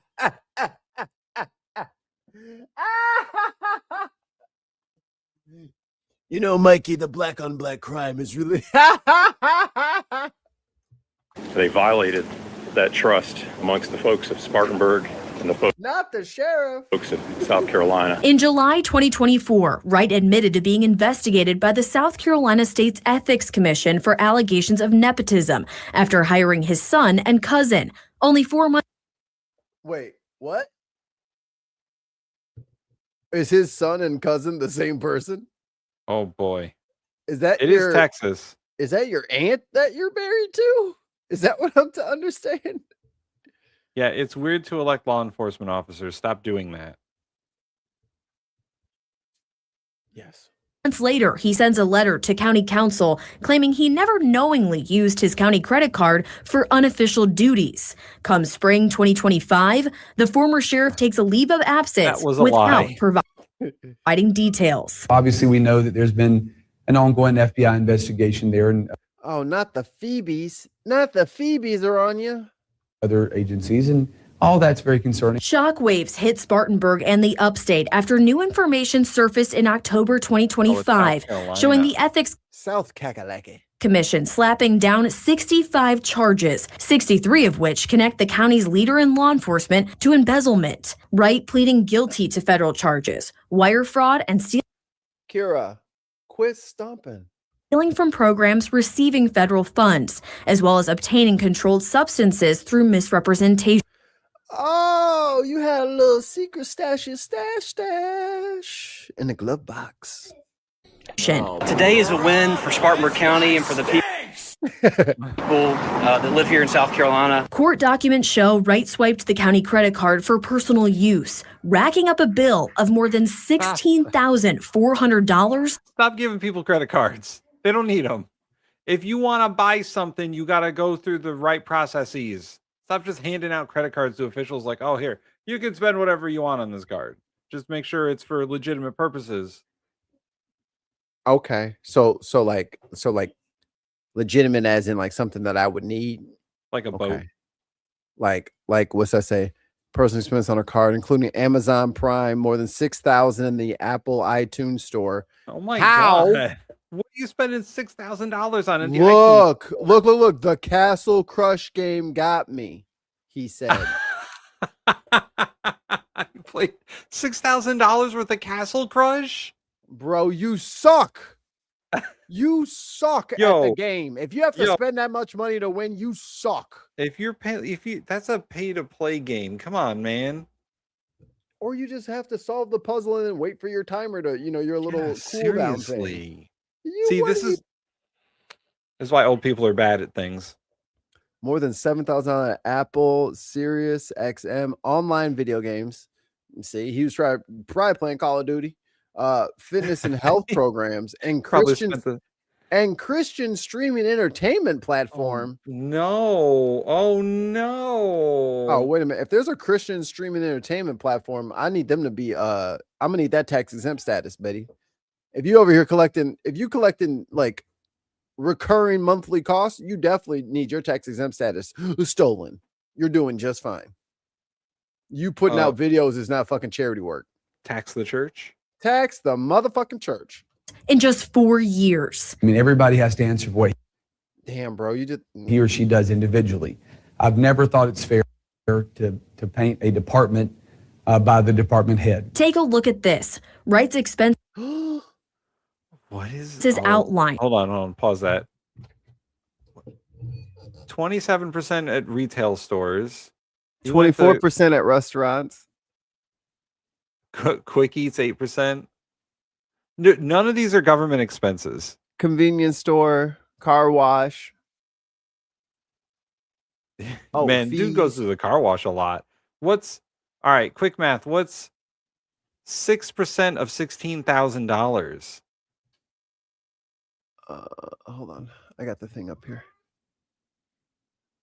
16,412.8 times. You said 6%? 6%, yeah. $984. Dude spent $1,000 on car washes. It's expensive to keep a car clean. If you go every day. You'd have to go every day. With more than $1,200 spent at convenience stores. Oh, whoa, wait. There's the list. Hold on. Shit. Wait a minute. Wait a Wright's minute. expenses outlined with more than $1,200. Circle K. 400. Wait. Purchases snacks, soft drinks, and 38 packs of cigarettes. Brother. This is between November and July. Dude, 30. Dude, you're smoking on the fucking county dime? Are we kidding right now? Cigarettes? It's over and over. At 7-Eleven, he bought anti-diarrheal medicine and cigarettes. 4 packs of cigarettes. Yo, was it 20 in a carton? Yeah. You went for 2 cartons? I mean, this is disgusting. But see, this is the waste, fraud, and abuse, right? This is waste, fraud, and abuse. But they don't see it that way because they're like, wait, you fed someone from Honduras a sandwich? That must be fraud. He's just out there getting himself some fucking Lay's and 38 packs of cigarettes. And a big gulp. A big gulp. He really needed to smoke to help with his irritable bowel syndrome. Wow. Damn, man. I mean, I would be so like, and if anybody who has been like trusted with like, as like the money handler for any kind of organization, I feel paranoid purchasing anything. And I'm more than likely going to spend out of my own pocket first and then hopefully just get reimbursed because I feel so awkward and nervous about using other people's money, especially like a company's money. It's like, what happens if something goes wrong? What if they don't believe me? Well, that happens a lot, but well, sheesh. The crazy part is like, so this is like a government credit card that he's got to run with, and he's just out there buying snacks and cigarettes and some fucking that pink stuff that makes you not poop. Pepto-Bismol. He's buying Pepto and snacks and drinks and cigarettes. And it's like $1,200 worth of shit. Meanwhile, you can't give people enough food to fucking live every day. Bro, he's already getting paid upwards of like $40, $50 an hour. What does he need all this so shit for? Why do you need the company card for your fucking snacks, bro? You can afford your own fucking snacks and your own gas. Yeah. And actually, if he's in a squad car, they're supposed to fill up at the station. They have their own tanker. Yeah. What are you doing at the gas station? He's going to the gas station just for the snacks and the smokes. He's shooting the shit. Yeah. He's going to the gas station. He's hanging out, and they're talking him into a fucking car wash. Yeah. That's good idea. Motherfucker, like, hey, would you like to supersize that Big Mac, Mr. Cop that comes in here for coffee every day? I'm gonna get some sales out of you. 38 packs and some diarrhea mess equals Pepto Slam. Spent at convenience stores. About $1,200 spent on fast food. $4,000. Ooh, pause that again. Like online shopping. Oh my God. Sweet Jesus. Bro is a nerd. Yo, and he's doing the keto diet. Oh my God, this is so great. App purchases Apple Music, Huntwise. I don't know what that is. Someone look that up. Family and Friends Locator, 8-ball pool, guitar lessons, iCloud storage, drums, play beats and drums games, ESPN Plus, ramp car jumping, obvious, tune in radio, and Royal Match. Royal Match is the one that always has the commercials. Yeah. Who the fuck plays for TuneIn Radio? It's a free app. You want to pay to not hear the ads? Fine, but why? Lordy. It's Amazon. a free goddamn app. 21 months of Amazon Prime and an Arlo camera power cord. So that's not part of your duties. Oh, Christy says HuntWise is a digital hunting tool designed to improve your success in the field. Oh my God. So we can't even hunt properly. He's got his Pokemon Go for real deer out there.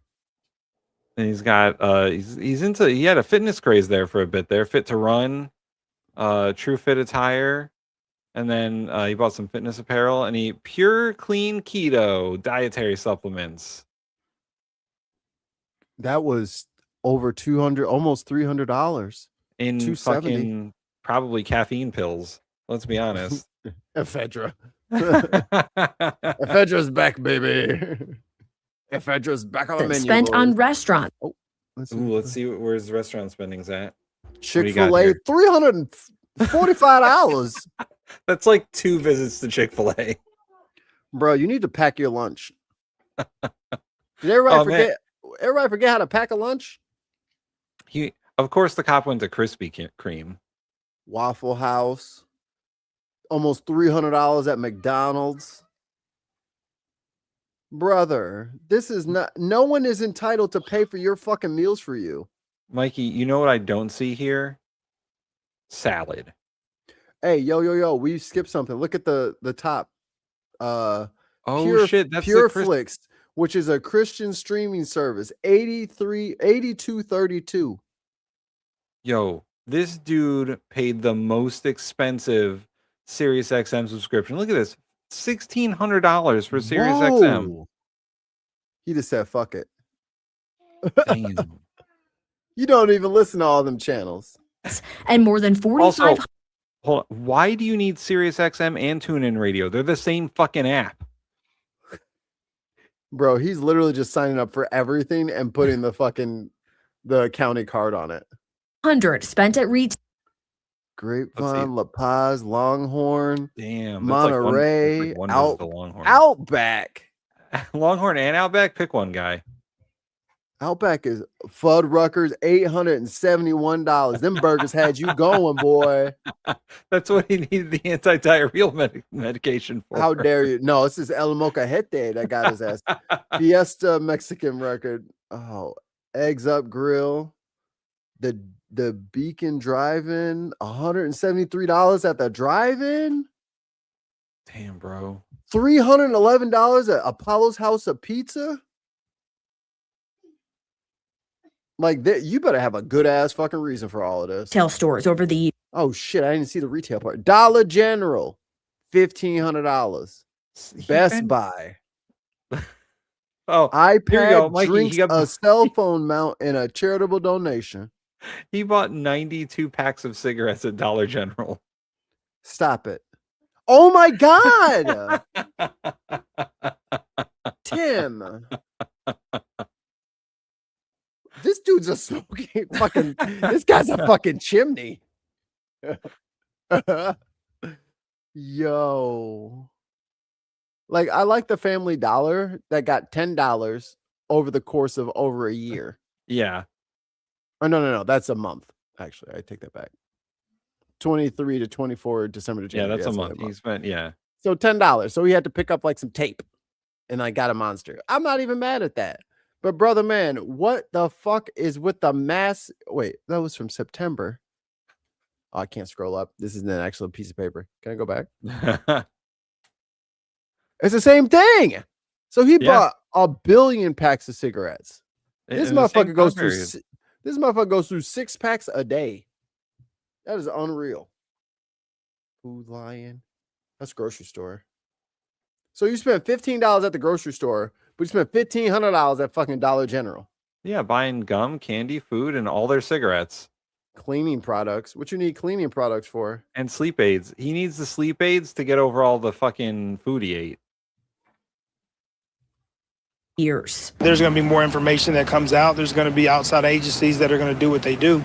But at least right now we can start taking our law enforcement leadership and trying to build back trust for them. Wright's defense arguing his addiction fueled these decisions. Prosecutors saying he even wrote a $1,000 check to an opioid dealer coming from a benevolence fund. And no addiction excuses having a Sirius XM subscription and a TuneIn radio subscription at the same time. Even crackheads don't do that. Even the crackest of heads don't do that. They're spending $6,000 on Castle Crush. That is some crackhead behavior. that money is just the tip of the iceberg. $89,000 was withdrawn. What? I'm sorry, what? Wait. He even wrote a $1,000 check to an How we get from 1,000 to 89,000? Opioid dealer coming from a benevolence He fund. wrote a check? And He wrote a check to a drug dealer from a charity. I'm sure the drug dealer's like, I only take cash or credit. I got Zelle. You got Zelle. What, you I got heard- a I Samsung? heard- Just do the fist bump with me. He's like, dude, do you got Venmo? Because like, I only do Venmo. He for sure should have Apple Pay. money is just the tip of the iceberg. $89,000 was withdrawn by cash from the benevolence fund. How is that possible? How could he possibly do that? He should Dude. not have a way to get to that money. I've worked for a couple of nonprofits, and there's no way that I could have withdrawn any money from that nonprofit, not being its treasurer or the executive officer. Well, go ahead and start looking them up too, because they're gonna be Damn. going too. Lord, you know, I can't stand these criminal black folks. You know what I'm saying? They're all Stealing. these black folks always up to something, ain't they? Wait, this is him talking about some. I'm gonna do the ALS challenge. Benevolence fund's not allowed to withdraw cash amounts because they can't I'm sorry. That's what I'm saying. I'm sorry. It can. keep track of it. A benevolence fund used to provide assistance to Spartanburg County deputies for line of duty events, financial hardship, and more. More than Dude, he's stealing from 97% his of what own that people. He's stealing from his own deputies. Look, I know that dog got over the fence and tore up your Achilles, and you're going to be out for 6 weeks. But the fund is actually out of money. But I do have a bunch of packs of cigarettes for you. You want to walk it off? Here's a cigarette. Would you like some cleaning supplies and gum? fund brought in over 2 years drained, much of it by right. That needs to be put back. Sure it does. It's a 501c3 account. Brother, it's gone. What you mean put it back? It's in his gone. body. He It's bought gone. he traded that money for drugs, and the money is in his body now. He probably used a couple of 20s to like snort it, but you know. Those might be stuck to like the underside of a coffee table somewhere, but that shit's gone, He's bro. like, I'm gonna take Evidence- $89,000 and have a fun weekend. This is gonna be a good 6 hours. Shows Wright even used county funds to pay penalties at the bank for exceeding his credit limit. One Come on, man. Yo, that is straight up fraud. Like you are the can't even. crookiest crook. Oh, I gotta pay those fees. Hold on, let me get a different card. There you go. This says benevolence 20 fund on it. Yeah, Shut up. I'm Mr. Benevolence Fund. That's my daughter's name. Benevolence. 22, 4 times in 23, and once in 2024. Now Wright could I'm named after my daughter.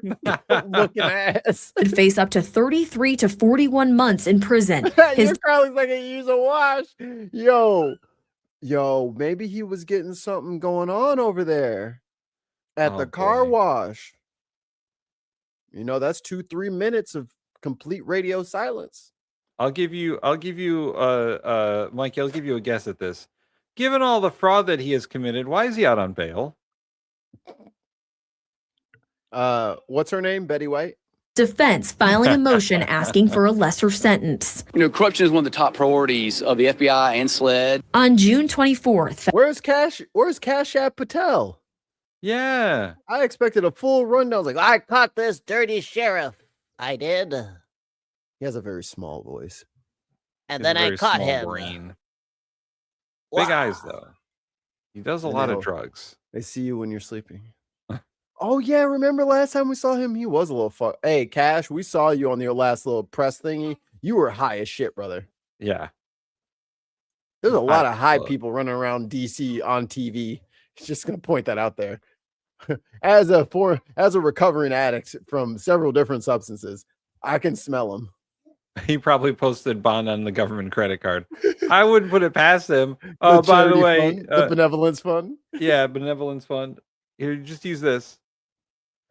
I think it was like a joke or something like that. But there was like a story of a guy who got accused of like robbing a video game arcade, and he paid for his bail in all quarters. And I was like, see.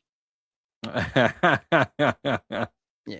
Federal prosecutors pushed back in a 14-page response, urging the court to follow federal guidelines and order full restitution, totaling more than $462,000. He ain't never paying The that Attorney back. General's Sorry, office that money's gone. He had a good time. Echoing that sentiment. And stay with us here throughout the day tomorrow on WYFF News 4. Oh, yeah. So I didn't get to show you okay, I didn't add the other one. I understand now what I did. He got sentenced. Would you like to know what he got sentenced to?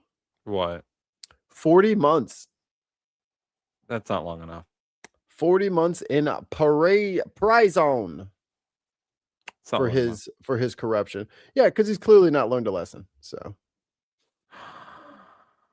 he's gonna be right back out there. We got an update on McConnell Watch 2026. Oh, is he alive? Let's see.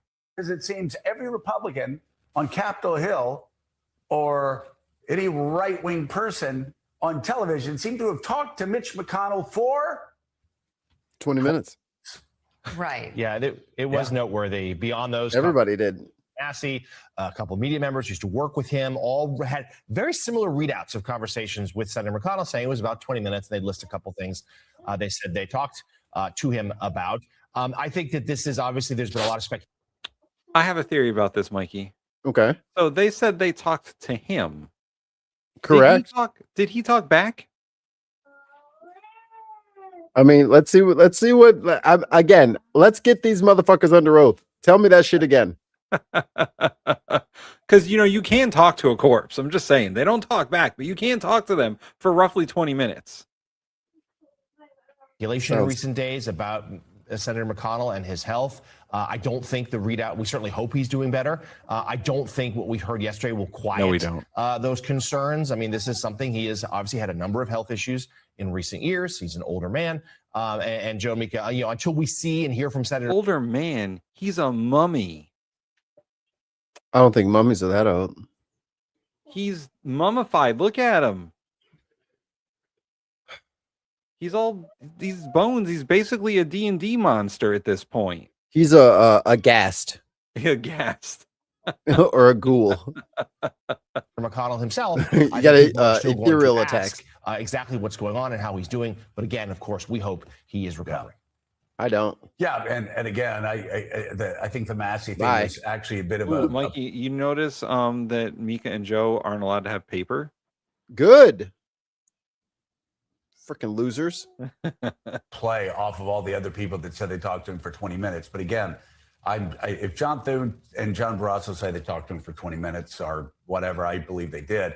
But I'm telling you, if I'm struggling in a hospital, I'm not talking to people for 20 minutes. I'm going, yeah, I'm fine, and move on. So I'm glad to hear from John Thune that he's doing better, and we're praying for him in a speedy recovery. For what? Joe, why are you taking people at their word, man? Because he's still a Republican at the end of the day, and he has to cheer for his team.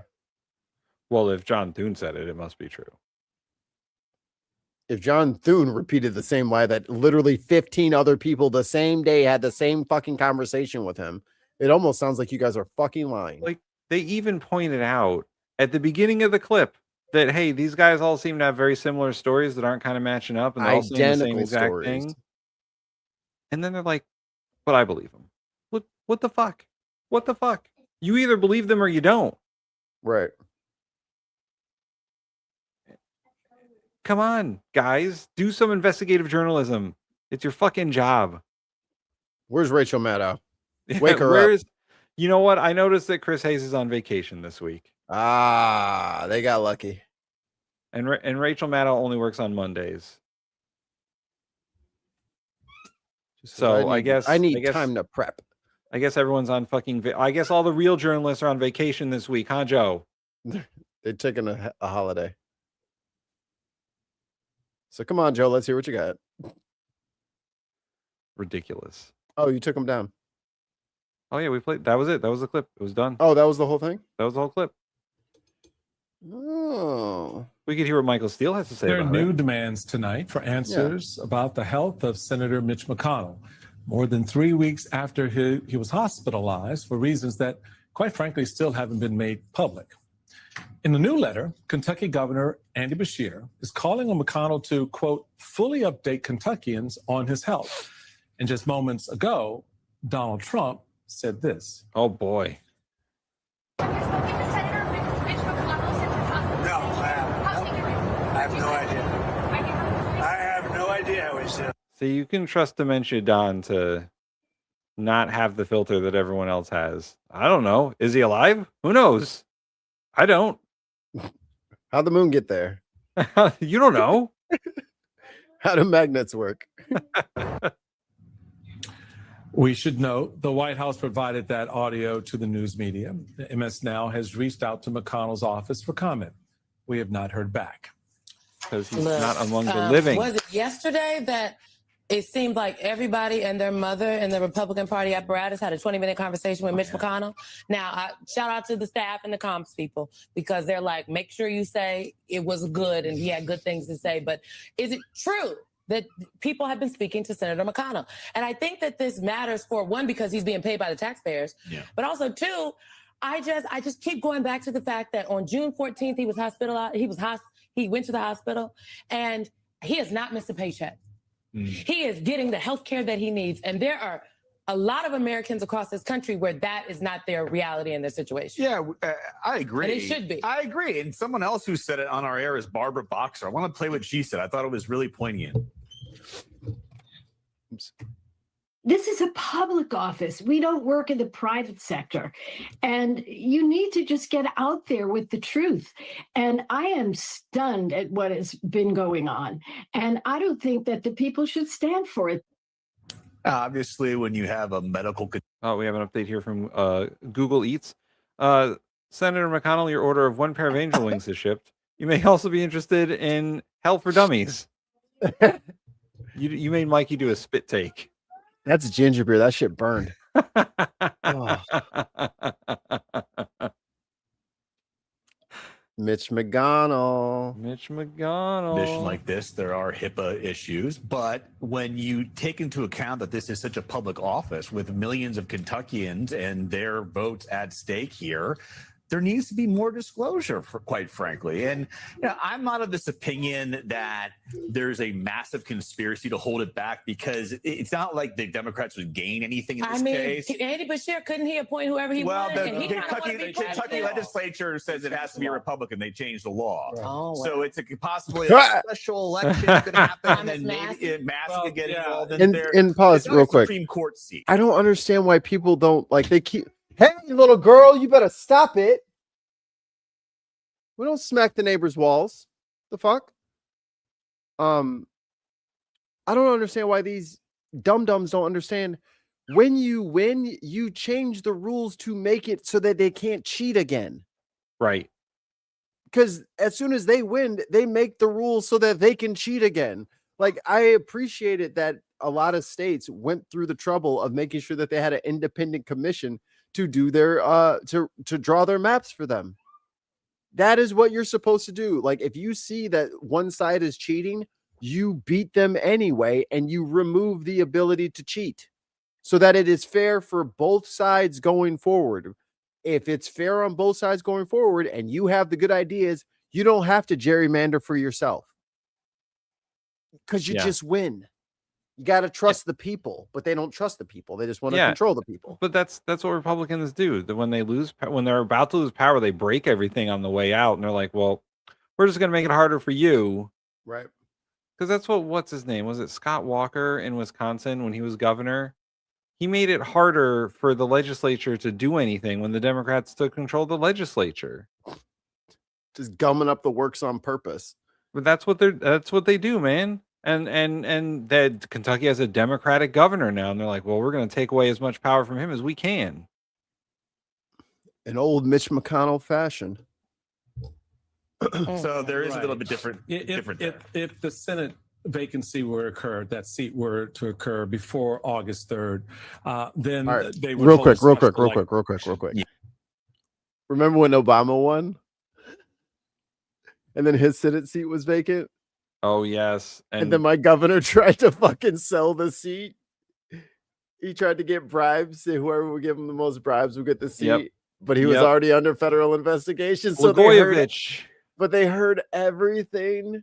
Yeah. And then he went to prison. That was bad for him. And then Trump fucking pardoned him. I'm like, yo. Yep. Hey, listen, man. What the fuck? Trump is all about pardoning former governors who committed crimes, because he also pardoned a Connecticut former governor who was in jail for corruption. Like, it's like they literally are like a boys club. Yeah. Like they can they can spot each other in a crowd and they just rally around each other, and just that good old boys network is something else, boy. Because I'm talking about the front page of the Chicago Sun-Times and the Chicago Tribune is impeachment. It's bleeping golden. It was like, oh, we got him. That son of a bitch. We knew he was doing something. We got him. Went to jail, and this motherfucker let him out. Breaking news from Chrissy Rokana, a California Democrat. Filthy California Democrats who formerly endorsed Graham Plattner, is endorsing Tory Jackson for U.S. Senate in Maine. Troy. Troy. No, I'm just kidding. So your homie Rokana's out there endorsing people. You like Rokana? I do. You like his platform? He's better than Gavin Newsom. Oh, for sure. I think it'd be sick if we had an Indian president. I think it would be sick if we had any kind of president besides white guy. A president. Just not a Can white we just guy. have one? A full 100% president to the you know top. what, Mikey, you're right. A fully functioning president would be great. If we could just get one that all the buttons work and all the gauges work. If we could just get one of those.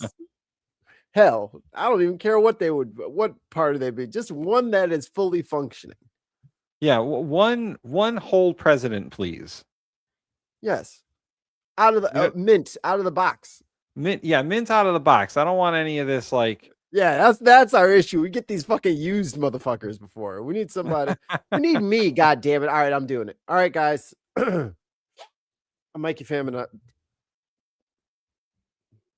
James Buchanan. That's our Lord and Savior.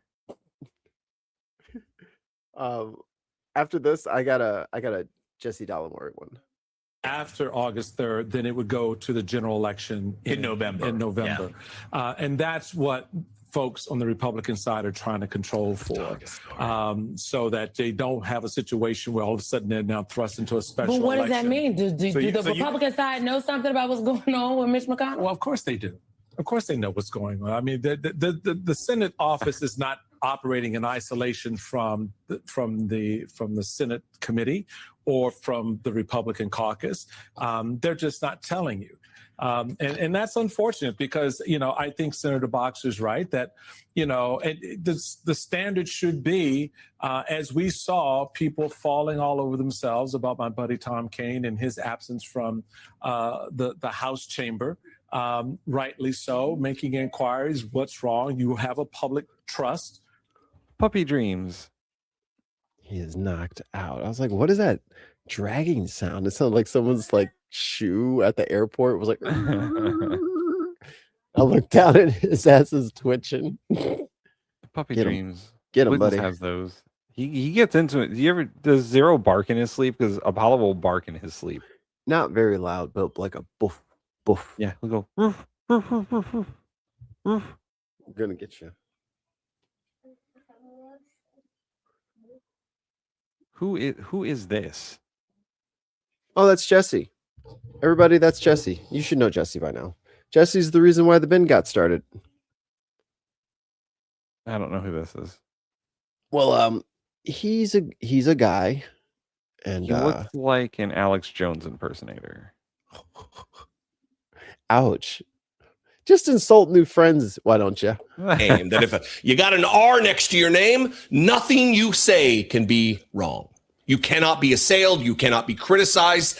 Everything you do is on the up and up. That's how Republicans look at it. Yeah, look, Brenna knows Jesse. Get him, Brenna. And unfortunately, Brenna a lot likes of Democrats Gavin look at Newsom. our team that way too. If you're Graham Plattner, you can't be criticized. If you're the Cuomo, you can't be criticized. If you're Eric Swalwell, that kind of went sideways real quick there, didn't it? And justifiably so. Well, the same could be said for Jared Moskowitz, who I have.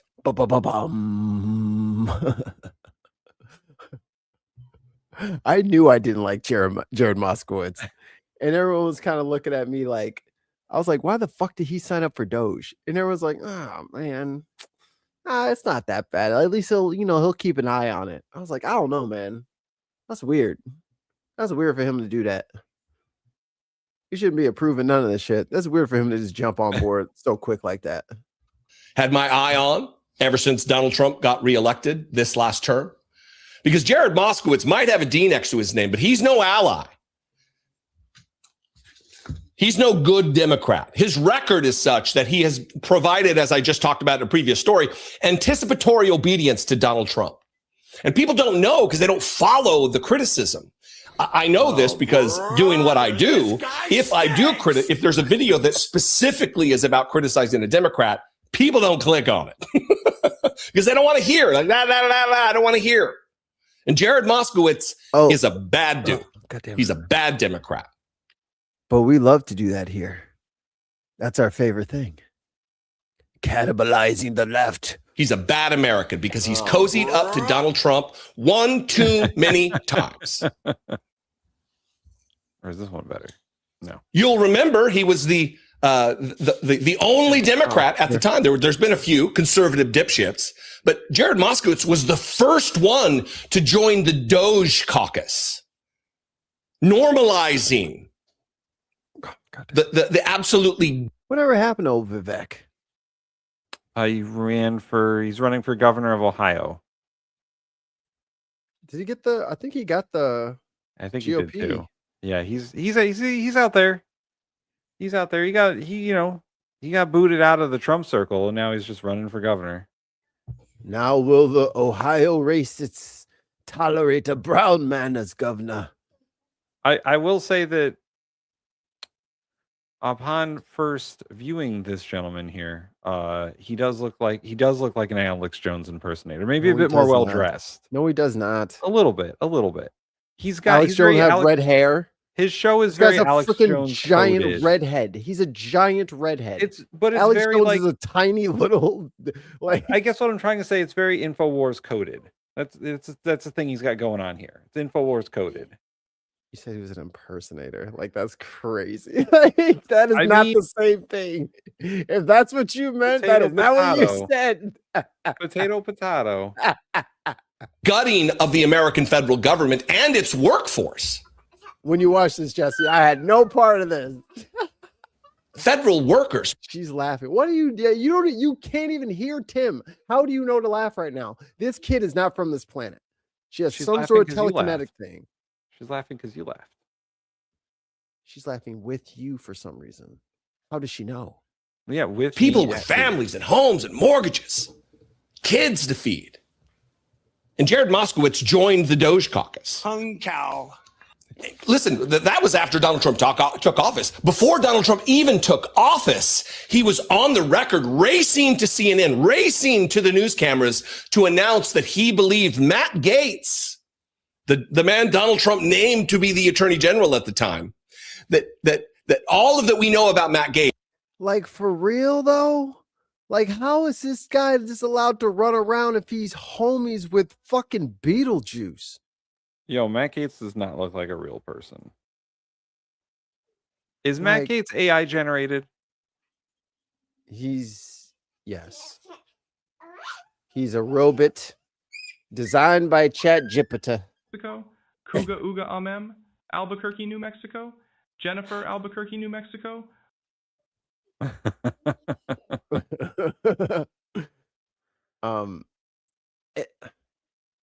How can you be friends with him? I can't think of a good fucking. Does anybody know what the he just said? It does look like the Daily Show. I don't know, man. He's got like the microphone and the blue background. It's all very InfoWars coded. I'm just saying. Everyone uses Sures now, though. It's not the kind of microphone. I'm saying a microphone on a desk.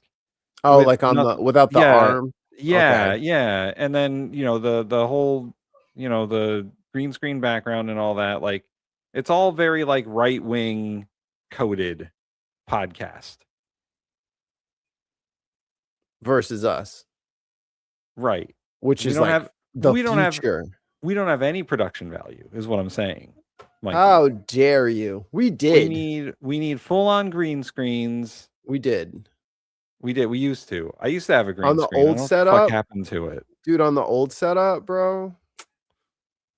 Anyway. It's the fucking nasty ass Matt Gaetz. the accusations of pedophilia and all of that. Jared Moskowitz called Matt Gaetz fiercely loyal, fiercely competent, and that he knew Matt Gaetz, what he would do with the AG's office, and he would be the most powerful attorney general in the history of the United States.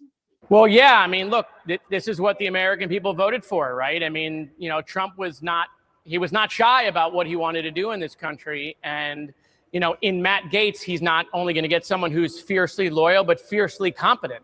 Matt Gaetz knows exactly what to do with the Attorney General's office. He will turn that into be most powerful Attorney General. Woo, come up for air. Jeez, Jared, come up for air.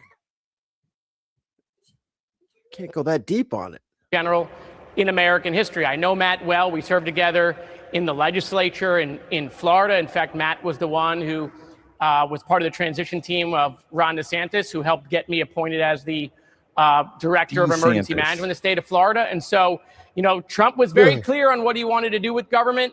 And in Matt Gaetz, he is going to get a very competent, very powerful attorney general. Is that a good Democrat? Or is that a friend of Matt Gaetz? And if you're a friend, like, bro clearly has a team now. And I think it's very obvious that there are a bunch of Moskowitzes running around the DNC, actively working against any leftward movement, any kind of progressivism, and will actively protect their right-wing friends. Like, if it isn't apparent, it should be now.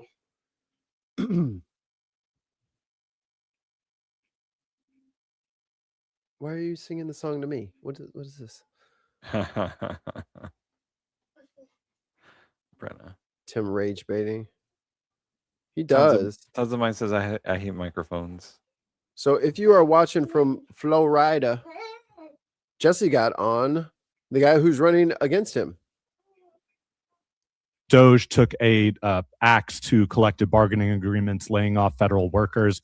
We've seen reduction in force orders for the Social Security Administration that have laid off 8,000 employees. So the AFGE delegates at the AFL-CIO convention, I mean, their members are hurting because of this. When the Doge effort has taken an axe to the VA, the AFGE workers that work in the hospitals, the university faculty members, the United Faculty of Florida. Hey, only when I'm FBA wearing members. the fucking knit cap. I gotta wear the beanie for that. It's you know what? If you want, I can just half read articles too. We can't. They're behind a fucking paywall.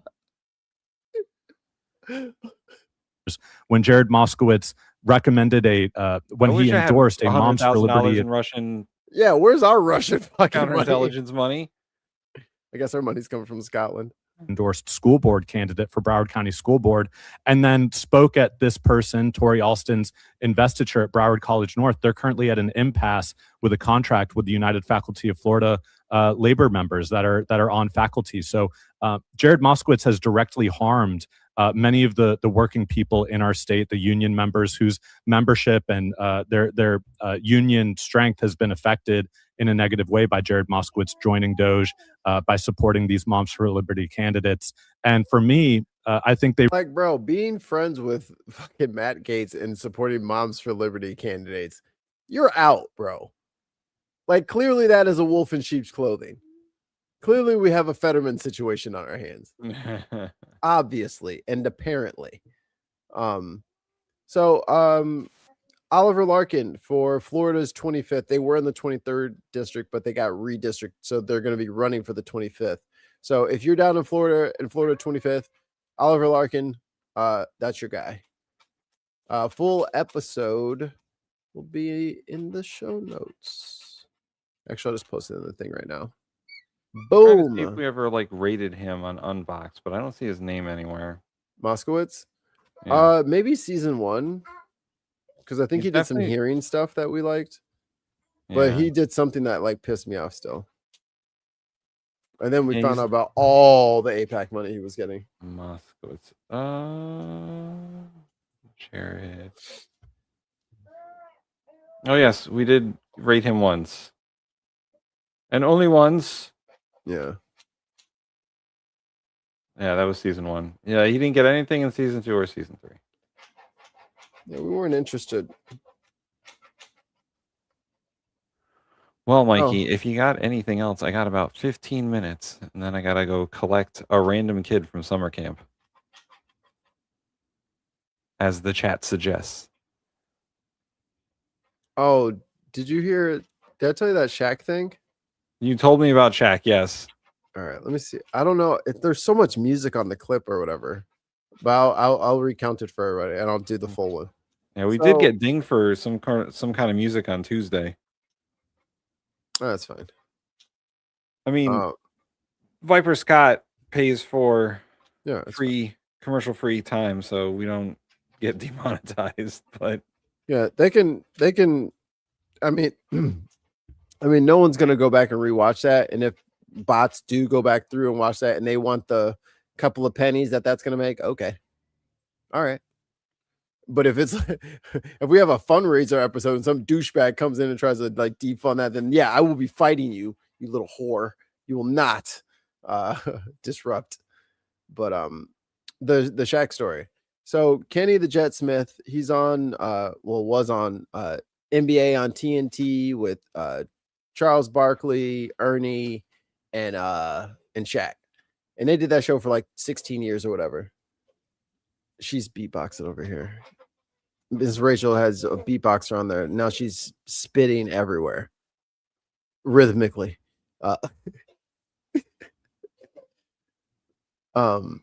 So they do the show, and Kenny's telling this story, and he's like, I go to pick up KJ, his son, Kenny Jr. I go to pick him up from school, and because Shaq's like around the same area in Texas, he goes to pick up the kid from school, and the kid's like, oh, he's with Shaq. He's like, with Shaq? Keep in mind, this is the 90s. He doesn't have a cell phone number. He doesn't have nothing. So eventually, Shaq calls the house, or the kid calls the house, and he's like, yo, where are you? Are you okay? And he's like, oh, we're at the mall. It's like, when are you bringing him home? He's like, oh, we'll bring him home soon. We're almost done here. Shaq brings the kid home. He doesn't even know Kenny like that. Doesn't even know him like that. But he has stolen his kid from school, taken him to the mall to go shopping and play video games and buy clothes, and brings the kid home with a fucking haircut. He's got a part in the side and shit. Man, that little boy, he had a good time. He got to do all the shit his dad probably said no to. That was probably, hell no, you're not doing that. Hell, Uncle Shaq came and hooked it up. Fucking irresponsible. That guy is crazy. Just he's with Shaq. What you mean? You just gave my kid to Shaq? Were you gonna tell Shaq no? Hell yeah! It's Shaq. He's like 8 feet tall. I expect my teachers to be ready with like Ewok tactics to take down any sized intruder. Go for the knees. Shit. There's one other news story that I was listening to this morning that we didn't really touch on, but so Trump was at the NATO summit. Oh yeah. And Mike and I were discussing this earlier today about Islamic Republic of Japan. Japan apparently is now a theocracy and an Islamic theocracy, according to Trump. They've seen the light of Allah. But I think more importantly, Trump has decided that he hates Spain and that we will never have trade with Spain again, starting now. Because reasons. But I guess the real news story out of that, because most of that is just Trump gibberish. Trump switched Air Force Ones. Yeah. And nobody said why. And we're all assuming it's because the new Air Force One that Qatar gave him is full of security concerns. And no, they retrofit it. That's why they need all that money, remember? Yeah, it was the fastest retrofit of Air Force One airplane ever. And yeah, because it was supposed to not be done until another 2 years from now. But he wanted it now, so he was like, guys, can we fucking rush this? I don't care if there's like surveillance equipment in there. Just paint it. Just paint over it. Paint over the tracking device. Trump took the old Air Force One home because obviously there's a hot war going on in a neighboring country to Turkey that we started. And when asked about this, the president said, well, we're the new Air Force One's going to UK so people can see it. So like it can like be oohed and ahhed at. I don't know what the fuck his official explanation was, but he's like, yeah, no, we're just, the other one's going somewhere else and I'm going to take the old one because that's what they want me to do. No real reason. The fucking UK is like, don't you put that over here. You keep that away from us. You put that pinata back in your country, goddammit. Don't you float that over here. We don't want it. But just so everyone knows, any plane the president is on is designated Air Force One. Correct. So it really doesn't matter what the plane is. But the president technically has 2 Air Force Ones, well now 3.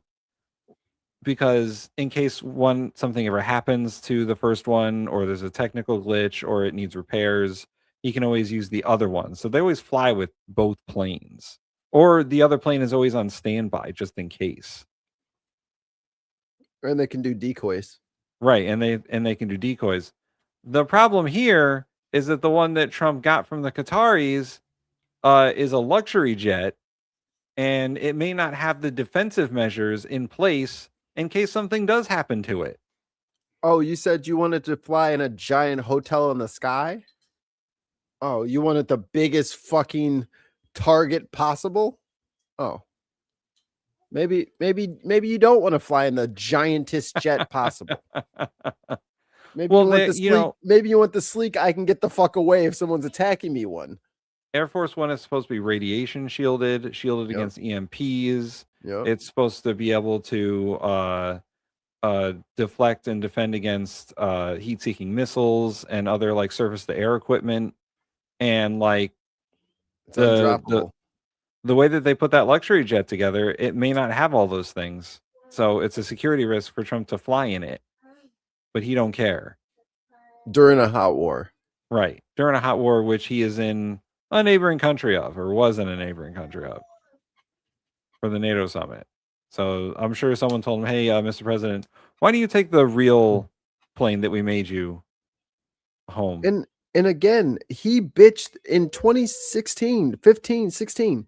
He was already bitching about how he hated Air Force One and how it looks like shit. Nobody respects us. It's fucking garbage. So fucking Boeing got to work. It takes a while to fucking redesign a plane because you have to put in several layers of redundancies. Again, all of the shielding that it needs. And it's got power plant demands that it has to make. Yeah. Like it's hard to design that shit. So they've been working on it. Yeah. He loses 2020. Biden's doing his thing. He's like, no, the plane's fine.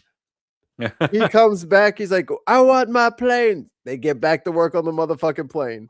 As soon as they get anywhere near a timeline, this motherfucker takes this jet. He's like, actually, stop doing what you're doing over there. I know that was almost $1 trillion, but I need you to go over here and retrofit this motherfucker for $1 billion. Just wasting money. They were already making you one, and you fucked that up. You know what's funny is when Obama was president, they wanted him to have new Marine One helicopters. Yeah. And I think they fly Chinooks, right? That I don't think they were, because yes, they were built by Sikorsky Aircraft, which which their main factory is in Connecticut, and I didn't live too far away from it. So every once in a while, you would see the Marine One helicopters fly over when they got serviced or when they needed repairs or whatever. And Obama was like, "Oh yeah, those are good. I don't need new ones." Like they were going to bid out a contract for the new Marine One helicopters, and he's like, "The ones I have are fine. They fly." That's from airport to helipad. Like from after you get out of Air Force One, and then go to the White House or go to wherever you're supposed to go, and then or get in the Beast or whatever. But and it's also for like quick exfil of like the president. If you ever need that, those helicopters can get in and get out real fast. Yep. But like it just goes to show you, some people are concerned with government spending, some people are not. No, I'm sure Pete Hegseth is super worried about that. That they started shooting rockets at ships yesterday, and so we hit them very hard. Oh, your people, Tim. Oh, did you see that? They dug up the fucking front yard. Oh, brother, this guy stinks. Yeah, they fucking dug it up, dude. It's all the grass is fucking dug up, and they're gonna put in a fucking granite helipad. Yeah, I saw this. They're making Lockheed Martin pay for it. That's crazy. Because so Sikorsky Aircraft was bought by Lockheed Martin. So now it's in the military industrial complex family. He said, you know what? There's too much grass in this yard. Last night, very hard. I would say fucking President Camacho over here. This lawn had so much grass on it. 20 times tougher. And I told them every time you hit, we hit. And of course, they're dirty players, so they go after everyone. These are the people he's in negotiations with for peace, by the way. Probably including me. I've been #1 on their list for years. And they're a bunch of scum. Not #1. No, you are not #1. There is one motherfucker who has been #1 for 40 years. I guarantee you. But they're scum. Oh. And, so we don't like them. I don't like them. And they're evil. Quit saying we, bitch. What the fuck? Is he talking about Iran or Spain? Yes. People, and it's the denuclearization of Iran. And we're going to denuke it. We're not going to let them because they're crazy and they can't have a nuclear weapon. Oh my God, he's so embarrassing, dude. He's fucking Grandpa Simpson, dude. I thought we were over this whole fucking thing. Didn't he say that we already did the deal? No. Because Israel struck Lebanon. Like he just goes immediately back to, well, they're all bad. I guess they're bad, and we're gonna get their nuclear weapon. Unbelievable, dude. Just and people are going to be defending us all afternoon. Trump, admit defeat. You have been bested, sir. You fell for it. You thought that they were playing by your rules, and they're not. How could you have known that the whole yard was rakes? That's not grass. Those are just green rakes. Killed hundreds of thousands of innocent people. They had the roadside bomb, Soleimani. I took care of him. No, you didn't. It wasn't you. Yeah, he did. No, I mean, like, he personally didn't do it. Oh. Yeah, that's on Soleimani. He dropped the Moab. Big thing, because I think he probably would get the biggest bomb we got and throw it at him. He was a bad guy, but he was an evil genius. But a bad guy and he was the father of the roadside bomb. The roadside bomb is a bomb that goes on when you're driving your little vehicle around, and it goes on and you have no legs, no arms, so and no face. embarrassing. And they've killed thousands and thousands of people. Even the SS Cole was theirs. You remember that disaster? The SS Cole was hit by a roadside bomb. So I don't like him at all. And frankly, I think we like, what the fuck? You're a fucking president. Like, dude, get your fucking mans out here, yo. I'm sick of Republicans, dude. Get your fucking mans. We need one whole president. This is not fair. This is like the husk of a 18% president. Like, this is bullshit. This guy doesn't know what he's fucking doing, man. Holy shit. What a crazy ass. This is the guy at the end of the bar that everyone ignores. Yeah. And he has this conversation whether or not everybody is there or not. waste a lot of time with them. I think we should just do our business. Can you imagine? Do our business. Shooting bombs, actually missiles at ships yesterday. Saudi Arabia, Kuwait, a couple of others, and they don't. I don't think they know what the hell they're doing. But they're bad people, very bad people. I think they're incompetent. By the way, that happens from time to time. Competent, they would have made a deal a long time ago. Like, how about 47 years ago? So they've been in trouble for 47 years. Oh my God. We took out their first set of leaders. Trump, you've been in trouble for 47 years. I wonder if anybody even asked him a question. Because this is like, this is just talking. Because this is just a turd swirling the toilet at this point. Like, it's not going away and it's not getting better. Like, it's just there still. I wonder if his brain is so gone that he just sees a chair and a camera and he's like, I'm just going to start talking at it. Oh. His face. He is cooked. He is done. Oh my God. Come on. You guys got to admit defeat over there. Bend the knee, goddammit. Their second set of leaders. Let us be in charge. You clearly don't want this. They want to take out the U.S. leader, me. I'm on every list. I saw a thing this morning. I'm on every single one of their lists. And so far, I guess I've been a little bit lucky, but that maybe doesn't last very long because that's the way it goes. But we have great people. But these are evil, sick people, and we have to rid their cancer. Their cancer. You know what you do? You rid out cancer. Man, that's the way I feel. And I want to thank Mark. He's been a great Secretary General of NATO. I'm not happy with NATO because of what they did with Greenland. And I'm not happy with NATO because of the fact that what? Are we back on Greenland? Oh my God, dude. With the #1 state sponsor of terror, that's Iran. They were unwilling to help us. Now, in all fairness, I didn't speak to Mark about it. I think if I did, it might have been different, but we didn't need help. But I was really testing. I wanted to see whether or not they'd be there. And the answer is they were. I spoke to Germany. I spoke to France. I spoke to UK. I spoke to Italy. I didn't speak to Spain. Spain is a wasted cause. We don't want to do any trade business with Spain anymore, by the way. I'd like to cut it off. Spain is a terrible partner in NATO. They don't participate. They don't pay. I don't want anything to do with Spain. Cut off all trade with Spain, please. Who is he telling to do that? Okay, we don't want anything to do. Watch them. Is Scott Besson over there? Oh, he'll come running back. They treat this man terribly, and this man's a good man too. Great man. They're lucky they have him. What is wrong with that's what I knew we shouldn't have any female leadership because they are so fucking emotional. You know what I mean? Like on the whim, like they'll be like on their period and then they'll be like starting wars and like banning people and like cancel trade with a country because they're having a bad day or just to be spiteful. That's what they said. That's what they told me over and over again. That's what a woman would do. And look at this boiled egg. Fucking this poached egg of a person.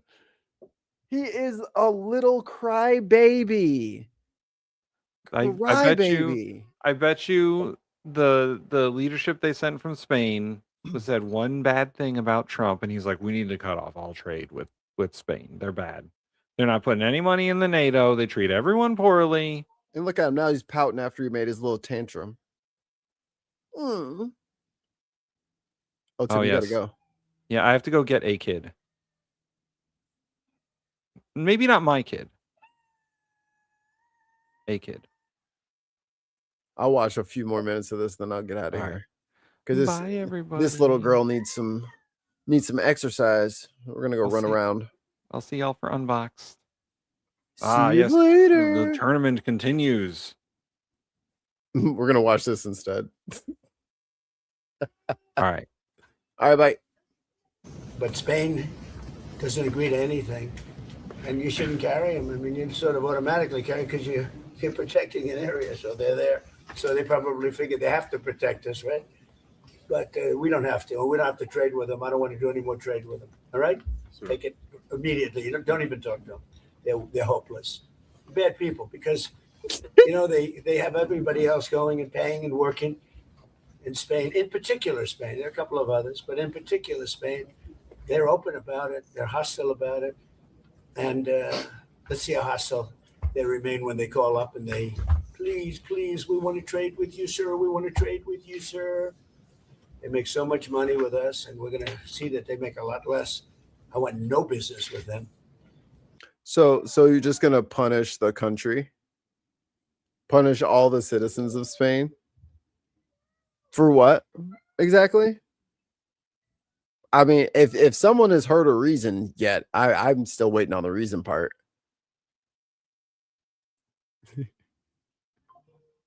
So we're just gonna watch. Other than that, we're having the big meeting in a little while, and I'm gonna relate my problems. Greenland is a big problem for us, and the other big problem is the fact that when we wanted them, we didn't want them badly, but we did say, if you want to join us, and they all said no. But when they could have, they weren't there for us, and we've been there for them. We spent over $1 trillion over the last short period, in order to protect these countries from Russia, and has nothing to do with us. We have an ocean. Yeah, ask Ukraine if that $1 trillion was enough, right? If it was spent adequately, if it achieved its objective, because I think they would argue that it was a waste of money then. Yeah, but it's been a long-term thing, and they haven't treated us right, and Mark understands that. He's just looking in the mirror. No, you do hate them. You do hate them. He understands that, and we're going to work something out, I think. Oh, Spain refused to increase military spending to 5% GDP. The monsters. The monsters. And I don't think Russia's going into fucking Spain anytime soon. They're like, dude, you need to calm down. We need to use our words. One way or the other, but we've been treated unfairly. We pay disproportionately. We had a time when we were paying 100%. We were paying 100% of NATO, and yet a lot of the countries. He has no idea how that funding thing works. He has no idea. Weren't paying anything, but there was calls made a few weeks ago. I spoke with the UK, and the Prime Minister said, "Well, we don't want to help you now, but we'll help you when the war's over." I said, "That's not good." And likewise, I spoke to Germany. They didn't want to help. Spoke to France. They didn't want to help. Nobody wanted to help. Some of the very small countries wanted to help because they're the most vulnerable. I mean, that's the only reason they wanted to help. So I appreciate you being here. We're going to be going back together, many of us together. And again, I want to say, despite the fact that I'm very upset with NATO, that we pay far, far too much. Okay. Let me get something straight, and let me say something for hopefully the last fucking time. Donald Trump cannot complain about government spending. Number one, he does not pay fucking taxes. There's no government money being wasted on anything on his account because he doesn't pay. He pays like $650 fucking. He paid like $650 on like $300 million for one of the years that they found that got leaked out. So it's like, dude, you're not even fucking paying anything. The fucking male kid fucking probably plays more than that. The paper boy.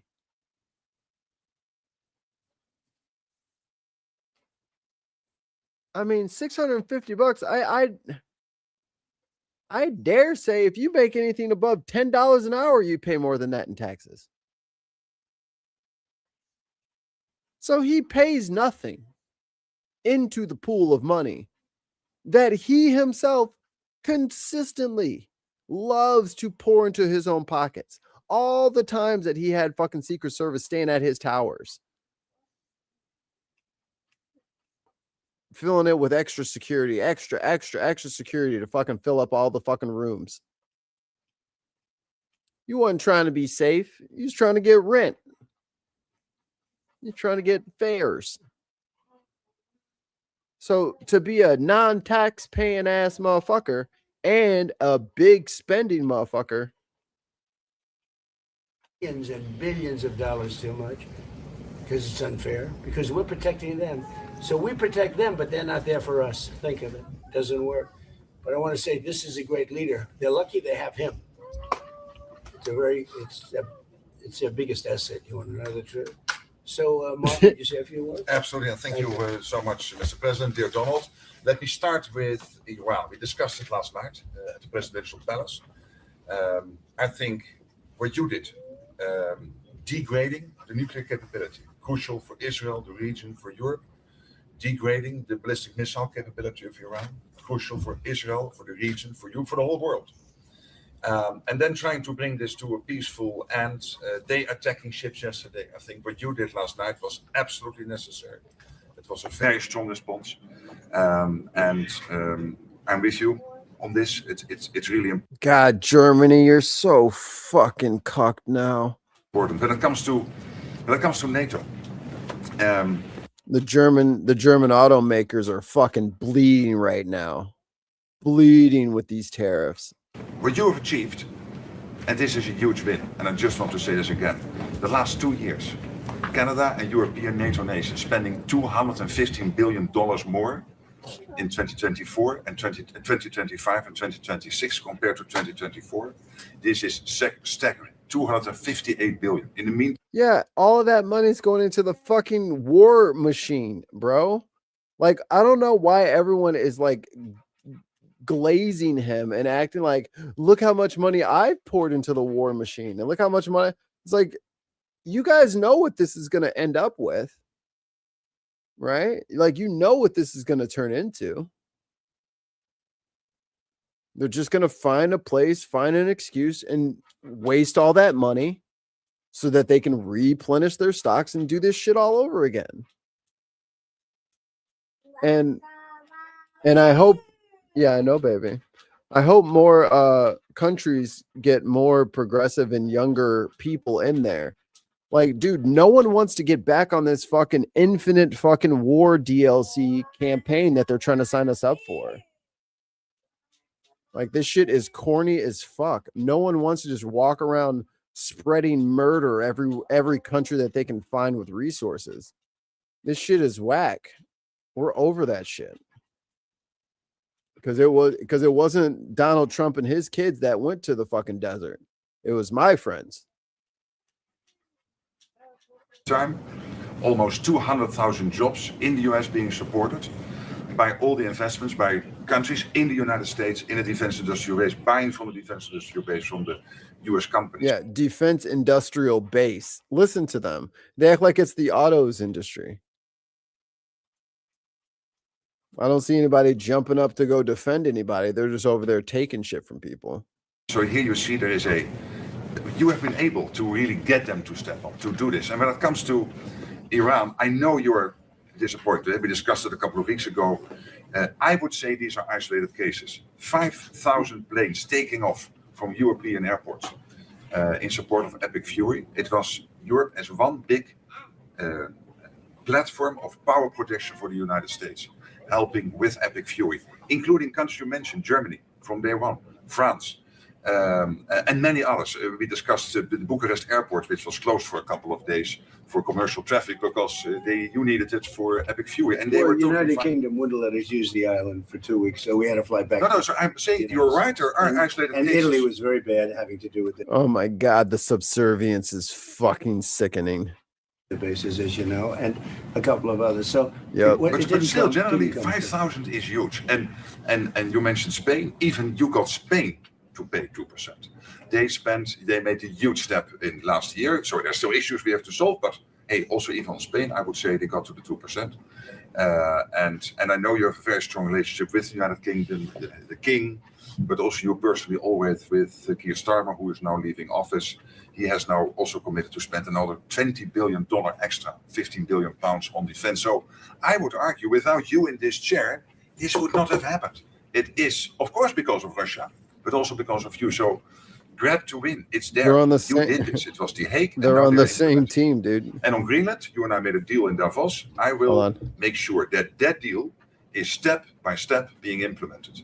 That you can deploy, if you want, the Golden Dome on Greenland. You have your trilateral talks. Marco is leading them from your side with the Greenlanders and the Danes. When it comes to if they would change their constitutional position in the kingdom, etc. But hey, I mean, just so they understand, Greenland is very important for the United States, but it's not important for Denmark. In fact, when Denmark was overrun by the Nazis in less than 1 day, Hitler beat them out in 1 day, took over, and they asked us to take care of Greenland. In fact, we took Greenland, and then stupidly we gave it back. We shouldn't have given it back to them because we're the ones that The need it. fuck? We need it for protection of the world, not just the United States. And He's it's very important. insane. It doesn't help Denmark, but it helps us. And it's very important for us. And again, they were defeated very quickly. Denmark was beaten in 1 day, less than 1 day, by the Nazis, by Hitler. And when this happened, they immediately switched it over to us. We owned it. We had it. We were taking care of it, and then we gave it back, which is, I don't know why. I wouldn't have given the Panama Canal back either. So what do I know? I certainly wouldn't You have done don't know that because anything, China's tried to actually. take over the Panama Canal, and that's not going to happen. So, but I just, it's interesting. I'm very unhappy with NATO, and yet this man If is a Panama great has leader, anything to say about it, and it he might. gets it. Gets it maybe better than some of the leaders. but also your allies get it thanks to you, and that is important. I could Thanks not to do this you. without you. Thanks Too to bad Biden didn't you. do it, or Obama. Hey, Thanks you're to here you. now, Obama. and you and Trump 45 and Trump 47 in total more than $1.2 trillion. I call this the Trump trillion. No, it's true. But Oh my God, I can't even stomach this glazing. Ugh. Ugh. Have you no fucking dignity? Ugh. Oof, this is because of you. Oh, disgusting. Gross, gross, gross. Trying to see if there's anything else that was popping up.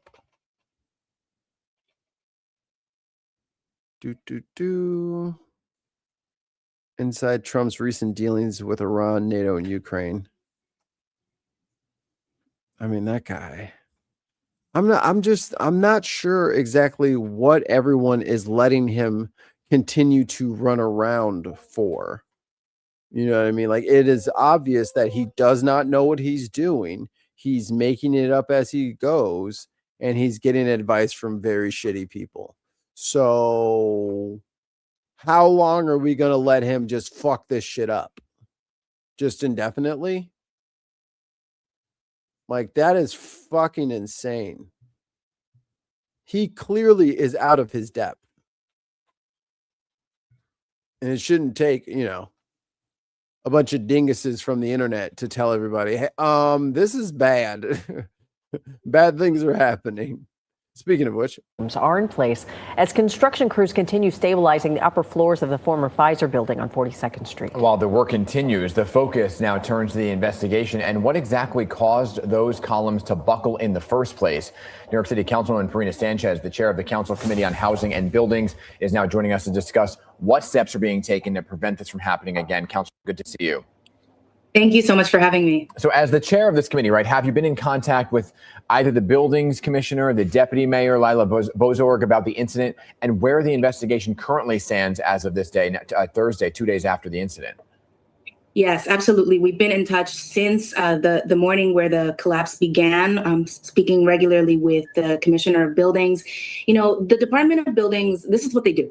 We have 1 million buildings in the city of New York. We have 40,000 construction sites. Unfortunately, this 40,000 construction sites.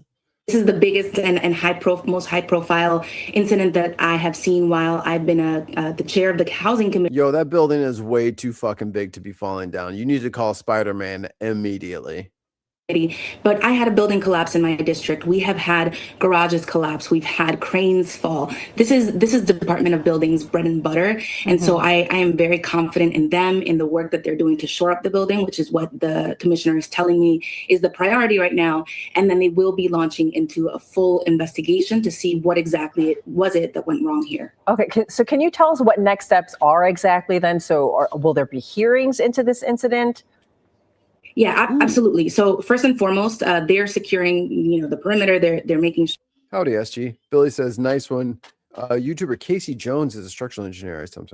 I do like Grady from Practical Engineering, I think is his channel. But yeah, he's cool too. So that the area is. Spin Face Indoors Event Podcast. That would be epic. I got to clip out the thing from yesterday. I did and put music behind it. The wife is actually getting home early, so I might actually get a chance to do it today. Safe, along with New York City's first responders. Thank you for their work. And then they're going to be launching this investigation. And this is what they typically do after any incident that results in a construction, hazard that threatens the safety. Oh God! Oh God! Of New Yorkers, and so they have to look. Oh God! Look at a lot of different elements. They have to review their internal processes. Were all of the plans submitted correctly to the Department of Buildings? Were they reviewed? Were all of the steps followed internally? And then they have to look at the construction, the team itself, the developer and the subcontractors. Was everybody on site that was supposed to be? Were the inspections happening at the cadence that they were supposed to be happening? And so they will. I wonder how long they've been doing that construction project, because that was one thing Adams was, former Mayor Adams was in trouble for, was I think it was Egypt. You guys correct me if I'm wrong here, but it was like the Egyptian government or somebody was trying to get something built, and then like they needed to get like fire inspections and shit like that. And then they bribed the fire chief to sign off on the paperwork so that they could just go ahead and not have to get him or something like that. So I wonder if this is like fallout from the same Eric Adams, more waves in the wake of the Adams corruption regime. Because I mean, if you got inspectors that are on the take and then shit is not getting inspected properly, like sometimes those projects take a long time to come to fruition. You know what I mean? It doesn't just get done in a day. Oh boy. Gina says, check the email. Oh boy. What's a war? What does that mean? Akawoo. Can you count your numbers for me? It's a Count Binface interview. Oh, quite. There we go. Share this instead. Can you see it? Yeah, there it is. Yeah. Count Binface. Let's get it. Of the only few who say they will stand in the Clacton by-election is Count Binface, who was last seen sharing a stage with Andy Burnham at the Makerfield by-election. And Count Binface joins us now. Yeah. Good morning, your time. Good evening, Sigma 9 time. It's a pleasure to be with you. Good morning from space. Hello to you. First question, why would an intergalactic space warrior want to stand to be the MP for Clacton? I mean, what a foolish question. What a truly fool. Yeah, Ben's in the chat. Ben's in the chat. Finally. I mean, if Count Binface, I I mean, we don't have the largest audience, but if Count Binface wants to collab, we are down to clown. Why not? There you go. It's a good question. Tell me about your manifesto. What can you offer the people of Clacton? Have you ever been there?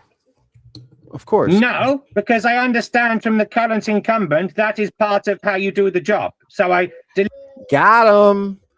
It doesn't matter if I've been there or not. He doesn't go. Deliberately stayed away. Is that how it works? But you know, deliberately stayed away. Exactly. If I get the 10 nominations, because hey, look, there's no guarantee I'm standing for the election, as I'm sure you know. I'm game, but I have to get the signatures from 10 local inhabitants. Otherwise, this is a non-starter. And then, of course, I will tailor my manifesto to the local area as always. But most of my national policies will remain: building at least one affordable house, nationalizing Adele, bring back CFAX, and yo, you can't nationalize Adele. Of course, moving the hand dryer in the gents' toilet in the Crown and Treaty Pub, Uxbridge, to a more sensible position, because, as you know, it's a national issue. Who could run against him and win? I'll wait. Those policies didn't go down too well, did they, with the good people of Makerfield? I believe you got 95 votes at the recent by-election. Well, 95 is nothing to sneeze at. I don't know what she's getting all high and mighty for. How many votes did she get that election in Makerfield? I ask. So how are you hoping to do any better? Loser mentality, Munch. Okay, you got to believe in yourself first. Okay. What a disgracefully... We'll show him tonight, Gina. Scornful tone. How dare you? 95 actual votes. That's a... He's going to lose his shit. Dolly Parton. 95, just one shy of a reversed 69, which I scored against Boris in an Uxbridge sports hall in 2019. So I'm cock-a-hoop. I'm over your moon. I'm over my moon. I'm doing very well. I came 7th out of 14. I mean, what more do you want? What do you say? What more do you want? Say to those other parties who have decided not to field candidates in Clacton? Well, I mean, that's for them, isn't it, mate? That's democracy. They can choose to run away from my beneficence and magnificence, or maybe they just noticed that Nigel magnificence is up to a rather peculiar hissy fit, and they're keeping their powder dry for a second by-election when, of course, the parliamentary committee reports. Exactly. But interesting, you see, the thing is, that second election, which would cost 380 grand, will only happen if Nigel wins this one. So if you vote Binface, you save the British taxpayer £380,000. Okay, why does it cost £380,000? Without me doing anything. Stick it in the Ministry of Defence. How'd you like them apples? Can I ask roughly where you are, how long it's going to Whoa. Why is she trying to dox the man? Take you to Clacton, and when you're planning to make your first visit, and what you plan to do while you're there? Well, good question. Absolutely. Now we're talking. We're cooking on gas here. I was on my way back to Sigma 9 in my starship, the Alboreto, and I caught wind of what was going on yesterday, so I did a quick old U-turn, a bit like Keir Starmer, did one of those, lovely jubbly, and zoomed back, so I'm approaching the Kuiper belt of Oh, that's not too far. your star system, and yeah, I'll be with you in a jiffy. Would you be up for a head-to-head debate with Nigel Farage? Oh, yes, the fuck he is. And if he says no, he's joking and he means yes. Because I need to see that. That needs to be unboxed. A tete our lid debate. I see what you're saying. Yeah, why not? I'd be up for that. I'd like to understand how you get 5 million Earth pounds in crypto donations, which... If they're completely 5 million Earth pounds is my new way of saying money. Above board, I think we'd all like some of that. So we could ask him how he can enrich our coffers just like his own. And, I think that I'm sure he's got nothing to hide. I'm sure he's not going to do a reverse ferret because it looks like it could be the Binny McBinface election to demonstrate the wonders of democracy like never before. No, I'm sure he's up for it just as much as I am. Clearly, Mr. Farage denies any accusations of wrongdoing. Very quickly, Count Binface, can you win? What kind of dumbass question? Of course he can win. He's going to win. Probably not. I tried. I try to believe. I try to dream the impossible dream. But you know what? It's the taking part that counts. My job is to demonstrate that British democracy is wonderful and unique in the entire cosmos because you can stand for whatever you want. You can stand no matter who you want. You could stand if you want. Come and join me. Why not? Exercise your democratic right. And let's see where it takes me, or indeed you. You might be the next MP for Clacton. Who knows? Who knows? Count Binface, many thanks. Well done. Well played, Gina. I like that. That was a good way to end it. Oh boy, I'm hungry. What am I gonna eat? What am I gonna eat? What am I gonna eat? I don't know. I'm feeling lazy. We got ground pork. Because ground pork, oh my God. Oh, I can tell you guys a story real quick too. All right, story time. I went to the grocery and I went to go get some ground beef because we were gonna do sloppy joes and sloppy joes like loaded French fries. We got an air fryer, so we're excited. I go to get the freaking ground beef, guys. One container of ground beef was $13. One pack. It's like a little touch over a pound. $13. I said, hell no. I looked around. I saw other people doing the same thing. And I noticed that they had some ground pork. So pretty much like a pork tenderloin, but like minced, Not only was it half that price, but there was a manager special on there. Because I guess nobody wanted it. I was like, oh, this is excellent. So keep your eye open out there for good deals because I end up making tacos. You just take that ground pork, throw some taco seasoning in there, a little oil, brown it. Oh my God. That with some lime, fresh cut lettuce, cheese, your choice. No sauce needed. Just pure delight. Pure delight. So we got some more ground pork. I was thinking about what I could do with it, like Asian style, like with some rice. Maybe I can make dumplings. Maybe little meatballs, teriyaki pork meatballs. If I had some ginger, maybe. But it's in my cue cow. No, not cows. It's so we're gonna get some dumplings or wontons. Yeah. Maybe I'll just go get some wonton wrappers.